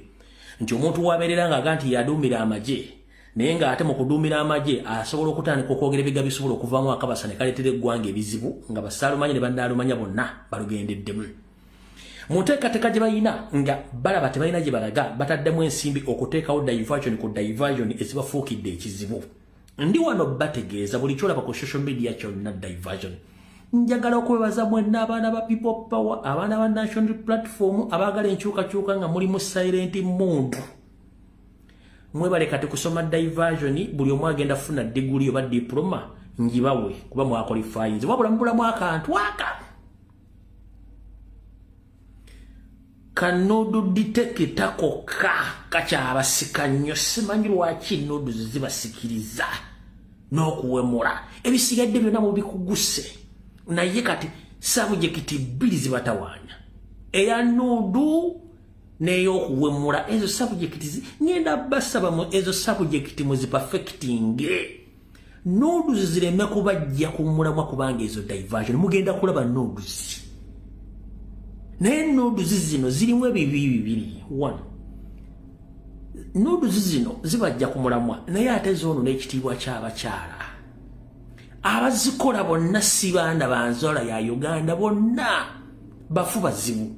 Watunadde simenti ono malaayo omuto owayanga generation ono muto amannya ge simenye oye kushemererwa ono osimulwe muyita Pretty Nicole malaaya muto naye mukulu mbirowoozo naye waakabano namanya kisimere yoye kushemberera kasanda simye kuso nenfa nakadde engulu kati wolabo simye bugi because gulo ya bugi wakabano nabalabona bageze batano zibona bakabano kubanga tebaswala gwe mulimu gwabwe naturally kwetega kutegululwa bote bafaayo kwetega kubategulula tebafaayo kati gwo mwana omuganda asubira okufumba oba okuwasiwa bonodda mu kubanga akatiba tonna kategera ogenda kusula wula banyabo de basebo musomye kye bayita diversion zibadde nyingi nyo wicheno nengenda basaba diversion y'okuwemula ne diversion ya noduzi mu qualifying mu tujja kuba tumaze MUSEVENI okumukwata entegetege mwabuse diversion ya mayiga ne kashumba ne mubuke ya ono eri abakozesa bino ebyokulugudo lwe nakawuka ne mubuka sime bunoduzi wale n'ebintu bingi nyi byali mwebali kukuguka mu diversion na ye mbasaba mu qualifying mu diversion z'okuwemula muziveeko neza noduzi mujja kuba mumaze ebisigadde byonna tujja kutambulirawo kati tusimbudde gome namu na Uganda nga tolekera akaseera kakatabaga k'ebyobufuzi ndi wano okutegeeza mu nkola enneekusifu yoseeri gy'alina ey'okukendeza bannayuganda kubanga ensimbi yazirya ez'omusajja oli nannyini kalimagezi ez'okuba nti bakendeeza ennamba y'abaddugavu mu nsi 7 sente zino yazirya kati akukozesa ejjinja limu okukubisa ebinyonyi bibiri akikozesa okusasula ebbanja ly'omusajja oli ly'okkendeeza bannayuganda wepo n'okkendeeza baganda ng'ayita mu kubasibaga n'obbakuba eddagala effu twalwana naye mu senyiga 19 yali agenda okuttira abaganda obamala ku planet Uganda nakati nabagamba abisa mu ddwaliro mu kugema mukola kikati waliwo kye bagenda na post nagikoze yoseriti bahabulwa litabayisira mutabani wa Kalekezi ng'akozesa ekitongole kye kya Chieftains of Military Intelligence bayingiza obukadde 5 obwa doozi z'obutwa nga zino zigenda kuyita mu kirwadde kiri kye bayita monkeypox vaccine mu mpulirize bulungi nnyo. Yosebiti Bahabulwa ng'akoze ekitongole kya Chief Military Intelligence bayingiza doozi 1,500,000 ez'ekirwadde kiri ekya monkeypox nga zino zigenda kubanga ziteekebwa mu Buganda okubanga babagema forcefully mandatory okubanga babagema okutandika ne week etandike next week. Mutegere bulungi nnyo. Kanka basomera mu Luzungu abasigadde mu nakevuunulira kagamba bwe kati. Same way, in conjunction with State House, they have imported 5 million poison doses of monkeypox vaccines, which government concocting to outbreak to force mandatory vaccination starting next week. We are continuing to make more poison monkeypox vaccine as from here at CMY headquarters in Lumbuye, Kampala. Please warn the general public not to be vaccinated. We have directed Minister of Health, led by Jen Achen, to call a press conference this week to order the mandatory vaccination program for next week. However, we will not be vaccinated. We will be in prison 2 years or pay a court fine of 20 million. Nchomuntu yenna n'abatakiriziddwa kano kankogere mu Luganda anabata aganye okumugema ku kifuba wakutwalibwa mu kkooti asasule ensimbi eziri wakati w'obukadde bubiri kwabiri oba okwolekera ekkomera era mu birinde okujja nga bwe bifulumizza bayinza obutabikola nga bimanyi bulijjo nti ffe mu kudibaga ne tulinayo tukwatira nsawo tudibaga na buli kimu ne tukidibaga. Alright. Kati gwe muganda wange ali eyo agamba nti oli independent nga ssente z'omusolo ziri mu kwonooneka bazibba. Enseno ogenda gikunkulamu kiro ogenda kubeera luddawa. Oweekitiibwa ennyo Joel Ssennyonyi yalambudde ku kkolero lya Sugar Works bayityatyaka erya Salimu Sale eno personal project ya Salimu Sale ng'akozesa omukyala gwe nayogerako omukyala omusumaali gwe bayita Amina. Mujjukira omukyala gwe bagamba omusumaali abeera mu budget ya Uganda yale nga bamuteramu ssente z'okukola business. Joel Ssennyonyi yagenzeyo factory business yakabeera mu budget emyaka 10. Tefulumyangayo wadde empeke ya sukaali bakagiinvestinga mu billions 5 n'omusobyo. Ayogera omwami agamba naye nga ndabagamba dde omukyala oyo Amina omusumaali relative wa Salimu Sale. Buli budget oyo mukyala Amina Salimu Sale aforcinga gavumenti okuwa ssente y'omukyala factory bakakolera emyaka 10 tennafulumya wadde ekikajjo wadde sukaali naaka. Ettaka lya bwereere ebikajjo byalina okusimba ne factory gikola myaka 10 tennafulumya wadde empeka ya sukaali.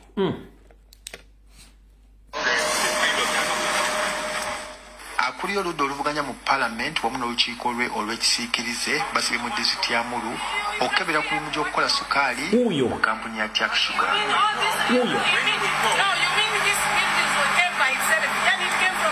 Ono asobodde okulambuzibwa ku mirimu.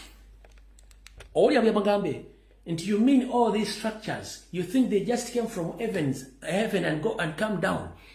Nga umanyi arrogance y'abana abantu balina arrogance. Oliko public funds and you answer arrogantly someone officially who came to inspect the work which started 10 years ago and you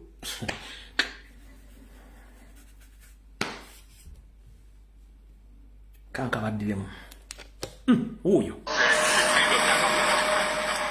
akuli oludda oluvuganya mu Parliament wamu n'olukiiko lwe olw'ekisiikirize basibye mu disitulikiti ya Mulu okukebera ku limu gy'okukola sukaali mu kampuni ya Jack Sugar.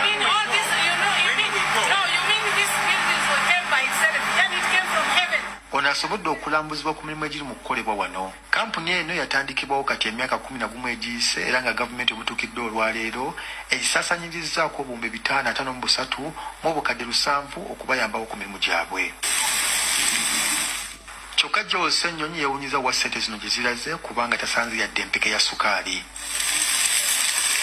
ngaffe kituzibuulira okutuulanga mu parliament tugamba nti tubongere sente endala nga tetunalaba ki ekivaayo kubanga ezo sente mpitirivu bayinza okuba nga bo baziraba nti ntono ne kumuwa omusolo ezo sente mpitirivu nga twagala okulaba vaayo ya sente ezo sukaali anaavaayo ddi omuwa omusolo n'alaba nti kaakati sente zange ziri mu kolekyo Jose Nyonyi era agamba nti bagenda kukkiriza sente ziteekeddwa mu kampuni eno okufa togge ekira UDC Ministry of Finance n'abalala tulaba nti balagajjalidde obuvunaanyizibwa bwabwe kubanga be baliyo olw'omuwa omusolo nga ba shareholders naye tibatera na kujja eno bawulidde aba management yawo nabo nga bagamba nti tubeetaaga okwetaba mu bigenda maaso kakati oteeka otya sente mu kintu nota following up kiddukanyizibwa kitya era bitambula bitya buzibu ki obuguddewo kati awo nawo basuddewo stepu naye nga ffe tugamba nti tujja kulemerako guno si gwe gujja okusemba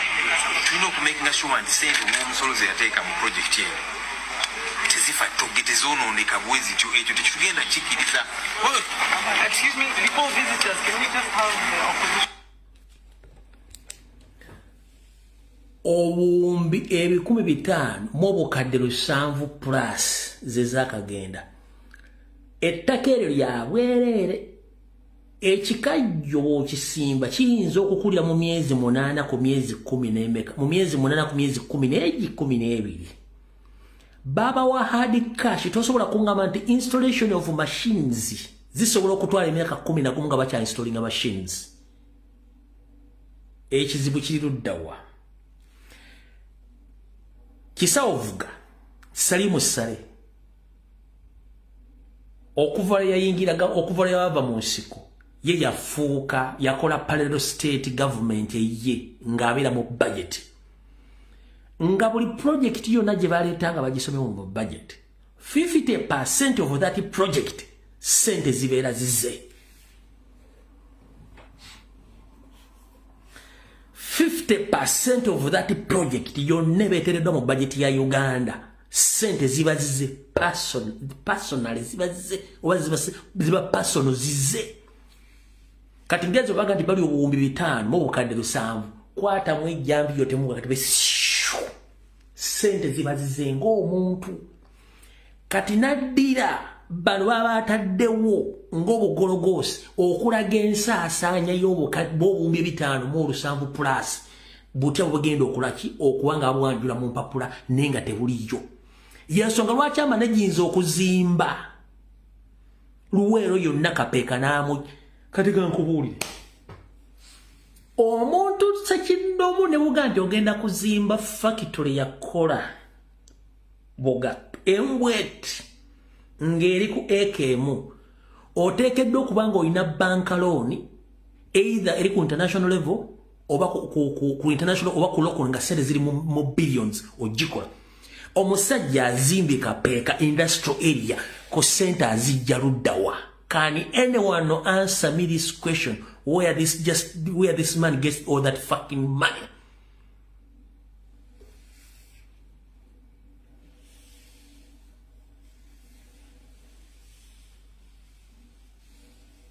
Kati ali mu Northern Uganda ettaka lyonna almost aliguza alimazeeyo ataddeyo zi business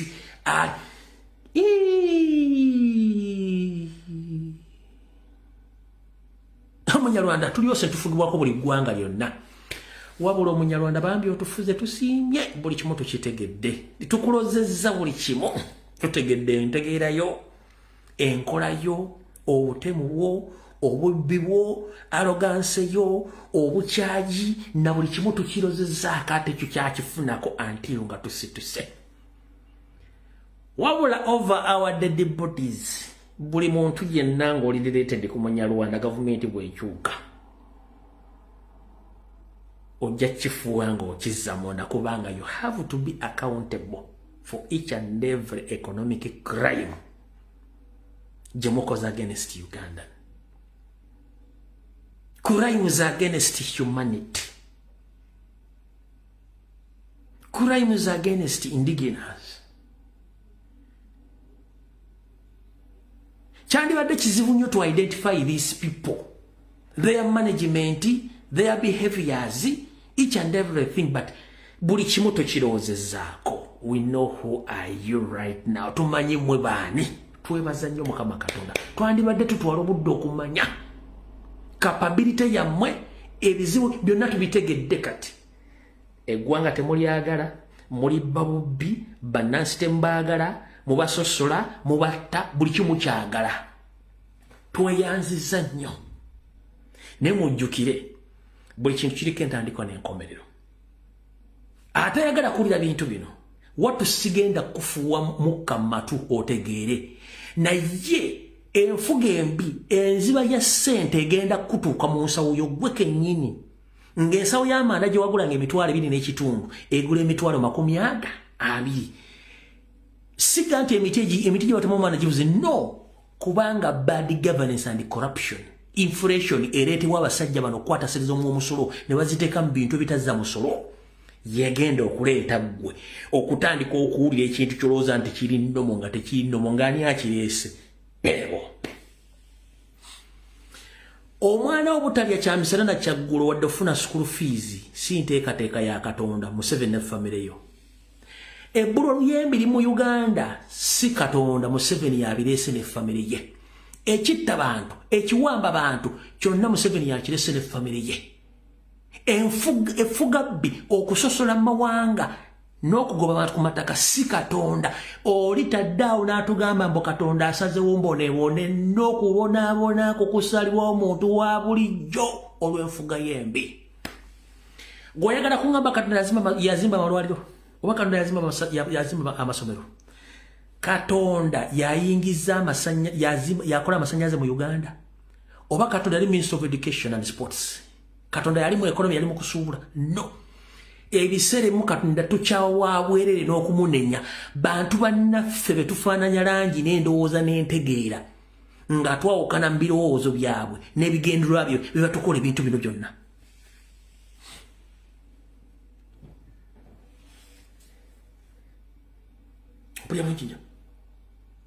Buli mwaka ne basoma budget nga Salimu Sala alinamu ssente zize ng'omuntu ne zikola project after project. Niwebuuza bano ssente bazijjawa bazimba za arcades bazimba zi malls n'obuuza ssente bazijja luddawa kubanga ssente bazijja direct mu treasury mu budget ya Uganda. Ssente zigula amataka miles and miles, ssente tebazeewola bajja bujja mu treasury. Museveni alina budget nga buli lunaku akozesa bilioni 2.5 olunaku 2.5 billion Ugandan shillings. That is almost emitwalo 8 ya dola. Museveni olunaku akozesa emitwalo 8 something ya dola just a single day. Sente bazikola muki handouts. Lumbuye ani boogera nnyo bakola kibagule bonna abantu bagule bana bakwato basibe kati yawane mandate abantu ba individual they have power to kidnap and arrest whoever is sabotaging his ruling. Museveni yawa abantu mandate n'obuyinza okuwamba n'okusiba buli muntu yenna okuva ku Lessuwa n'okutuuka waggulu. Buli muntu yenna gwe beekengera nti asobola okubaako kyakola okukyusa obuyinza obujji bajjamu. Gula ba bloggers, gula ba tiktokers, gula ba namawulire, gula ba nabyamizannyo, gula ba celebrities, kola buli kimu ky'oyagala as long as nti ye asigala ali mu buyinza ye kyayagala okukola. Mukitegedde bulungi awo tuvuddewo. Lwali terubuusa nga kampuni y'essimu empya eggulawo bagiyita PPF.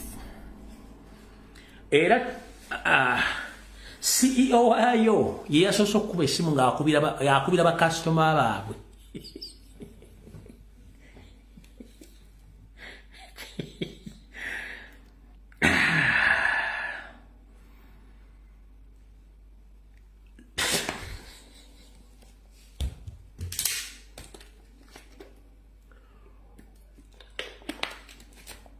Lwali terubuusa kampuni y'essimu empya yaguddwawo.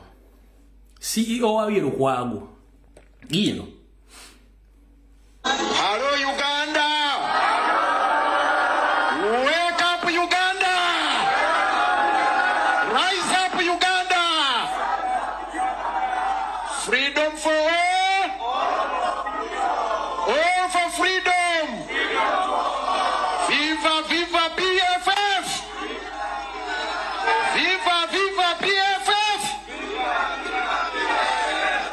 My mother country, Uganda, wake up! Long live Uganda, long live PFF. Defiance forever. Eyo kampuni esimba gita PPF. Chief Executive Director Lukwago. Slogan yayo long live Uganda, defiance forever. Defiance means you defy from the reality. Wakanya until when? Feritu wakanya tuagala buyinza. So mbutongole kampuni esimu paji baita PPF ya fulumye. Ngekitebe ky'ekikulu kiri Katonga, CEO Lukwago. Mukitegedde bulungi nnyo. Naye nga ekigambo defiance forever. That means for them they are not interested in taking over power. They are just there to stay in opposition, to fight in opposition. Defiance forever. What are you defiant? Oh, defiant inga chi. Toina chifana chisuka ko defiance kutwala buyinza. So esimu empya guddwa abagita PPF da CEO wayo Lukwago esangibwa Katonga nga buli kimba kikoze kiweddeyo kati kwekyo kanyongereko na kino oluvannyuma lwa CEO Lukwago okugulawo kampuni esimu eyo bayita PPF ate eyatandika kampuni y'essimu eno ate abaddewo ng'essaawa zino ali mu New York, retired Colonel Kiza Besigye ng'ono state agent. Muwulire bulungi nnyo, saagala munyiige. Omwami ono etwogera essaawa zino ali mu ggwanga lya Amerika. Kiki kyamututte mu ggwanga lya Amerika? Agamba nti yagenze funa bujjanjabi, yasinkanya abamu ku bantu be. Abantu bano baali bajja dda nga bazze mu opposition bagenze mu Nuupu. Akuba simu emu ku emu ng'akubira buli muntu yenna yali ofudisa egatta ku Nuupu n'abagamba bange nti mukome eweeka, twaguddewo ekibiina ekipya, ebyakyagulanyi mbiveemu, esente ziriwo, buli kimu ekiri, mujje tweddiza obuyinza mu opposition, buli kimu tujja kituukiriza. Kuno mmanyiri kiraddikano Kiza Besigye kwoli essaawa zino oli mu New York okuba amasimu ku buli muntu yenna yali mu FDC ng'omugambo okujoyininga era nga obaintroducingira PPF era nga mugenda kuleeta Lukwago nga president wammwe. Wabula gye munaatuukako eyo muyinza okukyusaamu ebirowoozo ne muteekawo kye tuyita coalition oba political parties okwegatta ne mulonda omuntu gwe mugenda okulonda mukube Kyagulanyi kye mwagala. Ndi wano tegeeza nti eno move egezaako kuteeka Kyagulanyi wansi nga bamukuba omwandaawe, eno Mengo nga bakozesa Mayiga, mu opposition nga bakozesa DP Buloko, DP nga bakozesa ne Tandekano Kiza Besigye okulumba Robert Kyagulanyi Sentamu. Besigye oli mu Amerika okuba amasimu ku simu osinkana abantu bonna abali mu FDC badda mu Nuupu n'abalala baali bakyuse ng'era wawa ssente hard cash kubanga you have money at your own, you have money at your disposal. Oli mu New York essaawa zino bwadde kumule baga nti wagenda kufuna bujjanjabi, no, wali okimanyi nti wava e Kampala nga Electoral Commission egenda kudikireringa ekibiina kyammwe ekite. Wano wenjagala osooka okwate Windows zo zeggule. Emyaka ebiri bweddu ekibiina kya National Unity Platform kyakola okukyusakyusa mu ssemateeka waayo okusinziira ku mbeera egenda mu maaso mu ggwanga n'ebiriwo, ne kikwata ssemateeka ne kimukyusa ne kimuwandiika ne kimuweereza Electoral Commission bamwambendinge bamuzze akolebweko emirimu gy'ekibiina. Electoral Commission emyaka ebiri bweddu yagaana okukkiriza amendments za National Platform. Wabula mu kaseera ako yagamba tekyaddamu na kuwandika kibiina kya byabufuzi kyonna kipya. Mukama we n'abalagira ne baregistering ekibiina kya Mpuuga ne basooka beefuula nti babuzaabuza tebagala kuwandika kibiina kya Besigye, nakyo baakiwandiisizza mu kaseera mpawo. Wabula emyaka ebiri National Unity Platform yateekayo constitution eyo bajja amending baagaana n'olwaleero. mbo bali baggalawo kati who is fooling who is fooling who kale kambuze mungabuza mu lutolo who is fooling who Chairman of the Commission and your board of directors and governors, the party called National Platform 2 years back, they submitted their newly amended constitution, but you refused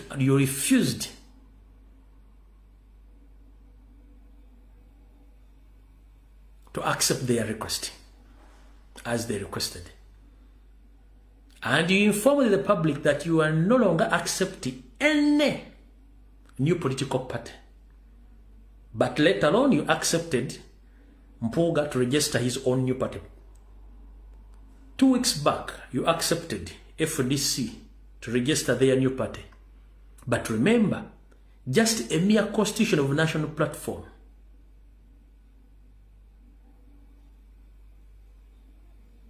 was blocked and is still blocked by the same electoral commission.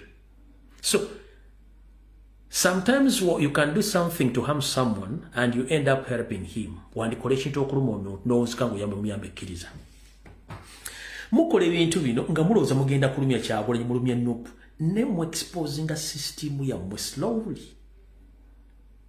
The blocking of new constitutional amendment and you accept to register new political parties, the likes of Mpuga and the other of Kiza Besigye and Lukwago, it exposes the entire system. It exposes you. You are blocking Nuupu and Kyagulanyi. You are registering new political parties and they are amending their constitution, but you refused to accept the request of national. So who is fooling who? Okola ekintu okulumya omuntu nonzikanga oyambe muyambe kkiriza mutu yamba okumanyaliza tezigenda okuvambya okulonda nakyo mutegeka. Temulumya Kyagulanyi. Mulumya system yonna ey'okulonda. Buuza Mpuuga, buuza Lumu. Mu kalulu kali akaggwa akatali kana aka Kyagulanyi. Omwali Amama Mbabazi, High Court yagamba before Electoral Commission to organize any forthcoming election, they should amend the electoral reforms. Era na wababi kiba ino kwa amendinga. Tewali kyagenda maaso. Olwaliro Mpuuga agamba aleta amendments mu bintu by'okulonda n'amateeka. Naye recommendation High Court ziyakola ziyandibadde ateeka ziyandibadde enforcing okubeerawo tizibeerewo ziyambeko ensi okufuna peaceful transition, but no one cares. Mutandise kuleta ate ebintu bijja opposition. So bino ebintu muyinza okuza muyigiriza temuyigiriza Kyagulanyi wabula mugezaako kutwala ggwanga diteeka mu dictatorship super kakongolyo ate namwe mweggalire lumu public ejja kukola okusalawo kwayo. Bonyigiriza nnyo ennyindo ogireeta omusaayi. Ate ebiseera bisinga omuzungu agamba nti emirembe we gigaana okukola ebiseera bisinga amaanyi gateekebwawo. Kyemwerabidde nti muli kaseera ka kazigizigi oba kye bayita fragile. Musaana kukwata budde engeri gye mulimu mu mbeera ey'ekikugu ennyolwa ensonga myaka 4 mufutobadde ku ggwanga. Mutta abantu, muwamba abantu, mwagenda kuleeta miremera kukyusa kulonda kukyuka emirembe, mukozesa mudumu gwa mundu, akakiko by'okulonda bagamba muteekeko kali independent, tekali independent. Mujja abantu mu parliament olw'ebigendera byammwe ne muteekamu abammwe. Essaazi mwagala kujja opposition muteekewo ate eyammwe. Nga mwagala kujjawo mulooza muyamba temulwana kya mwabula mweraga ensi yonna nti tugenda mu pure dictatorship. Ekinaava mu pure dictatorship okimanyi. Nina ekibaluwa kye nalabe nga kitambula ku mutimbagano saagadde kiwa makulu kibayita declaration of Kinshasa.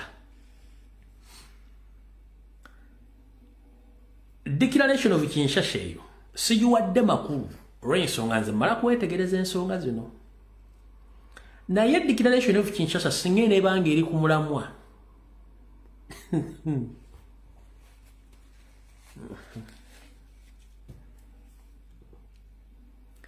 kyengambye abazadde mu kaloozo ka leero ne ba MP bagenda okuleeta amateeka g'obufumbo muyisa amateeka gano nga mulowooza muli ku safe side naye mujja kusindikiriza abantu okugenda mu bikolwa by'okuvuga empanka ng'oyagala kumanya nti ensi nfuna abaana bo bavuzi ba mpanka bateekawo parade ngeri open mu Kampala nga bavuzi ba mpanka omwana wo ojja musa mu parade yo ng'anyumirwa nnyo ojja kugwawo ekigofu ne sukaali pulesa alusa ogoba kuziika ku saa 8 olweggulo nga tebakusabire na kukusabira okusaalira ojja otegeera nti ensi nfu kati nakino kyefaananiza muyigiriza buli muntu yenna muziba buli kakutu konna ak'emirembe naye ekinaava mu dictatorship ng'eyiise mugenda kufiirwa buli kimu mugenda kufiirwa buli kimu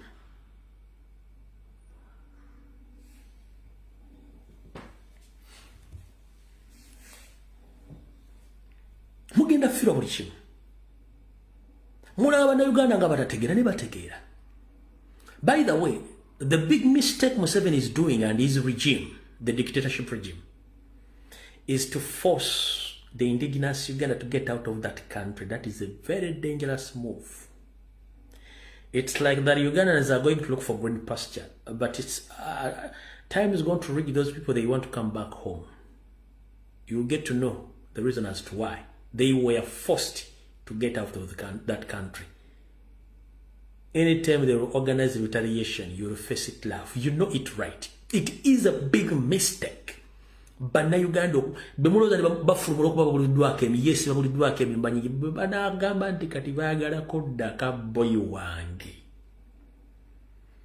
kiteeberezebwa na Uganda kati basukka miliyoni 6 abali ogwo kimwe kibayita miliyoni 6 nga zifulumye eggwanga nga n'endala zikyabuliddwa bulizwa visa kufuluma ggwanga goloza buli agenda ofuluma eggwanga alina ekyoza nti agenda kukola bukozi nga zagenda okusirika Kampala muzibba nkubuuza gwe Museveni kuno okuoli birungi kuoli muhozi kuoli damulira kuoli namwe bamaje bagenozi kuno kwemuli mumulowooza nti abantu mba forcing bafulume eggwanga olwokuba nti balimedde okufuna emirimu bafuluma egenda kufuna mirimu kunoonya mirimu bagenda tula wansi batandika okulowooza okunyigirizibwa okuli mu nsi ze balaze nga n'essente ze basindika eka mubba ebintu byabwe bajja kuŋŋaana nga nemba muyina mizayiro musime muyina drooni zino ez'omubbanga nga baagala kudda kwabwe mujja kiro zaako mweyo dictator regime ate nekino kakibagambe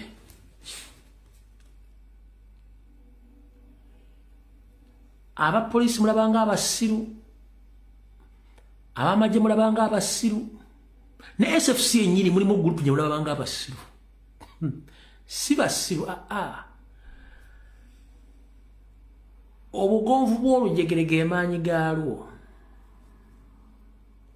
etaliwo tekalya muto ezinimi ezo ngombo za Kiganda etaliwo tekalya muto but weneebezze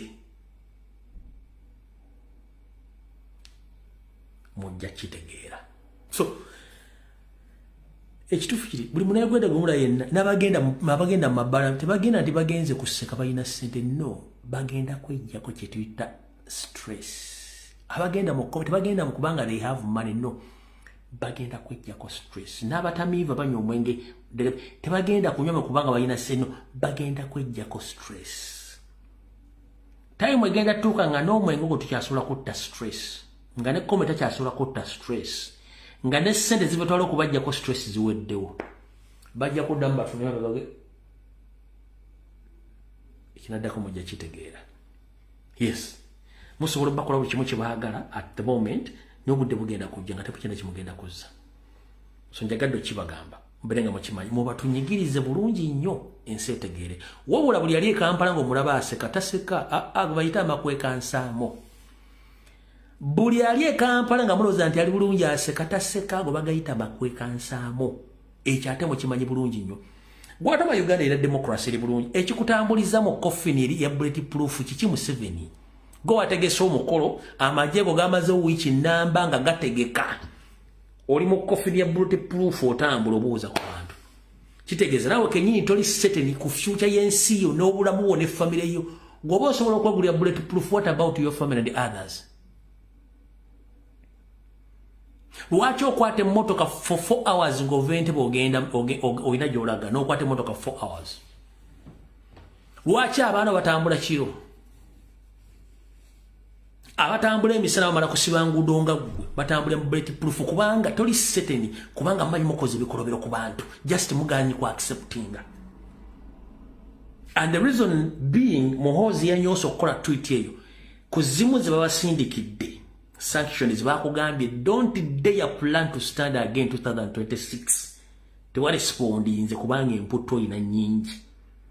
Paulo Biya wa Cameroon bajja ali bataliyo olimbigere ya Paulo Biya lizosigeza kilomita emu okutuuka waali.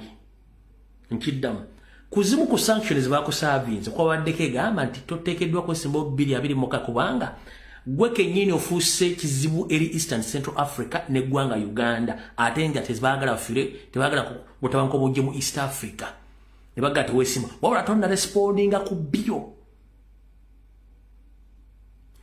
bwe benseri safe nga ne security wali kiki kutambuliza mu coffin ya bulletproof era lwaki abaana bo tebatambula bisana lwaki batambula kiro oba lwaki banatambula bamala kuteeka bambega bonna gyalaga ne gyanavanga ne wagenda okushopinga teribakkiriza omuntu kubanga temuli seteni ku bantu bamudiringa nabo namwe mukimete munyiziza abantu mukaba bankumire video eyo tujja kusinkana ku Lokutano.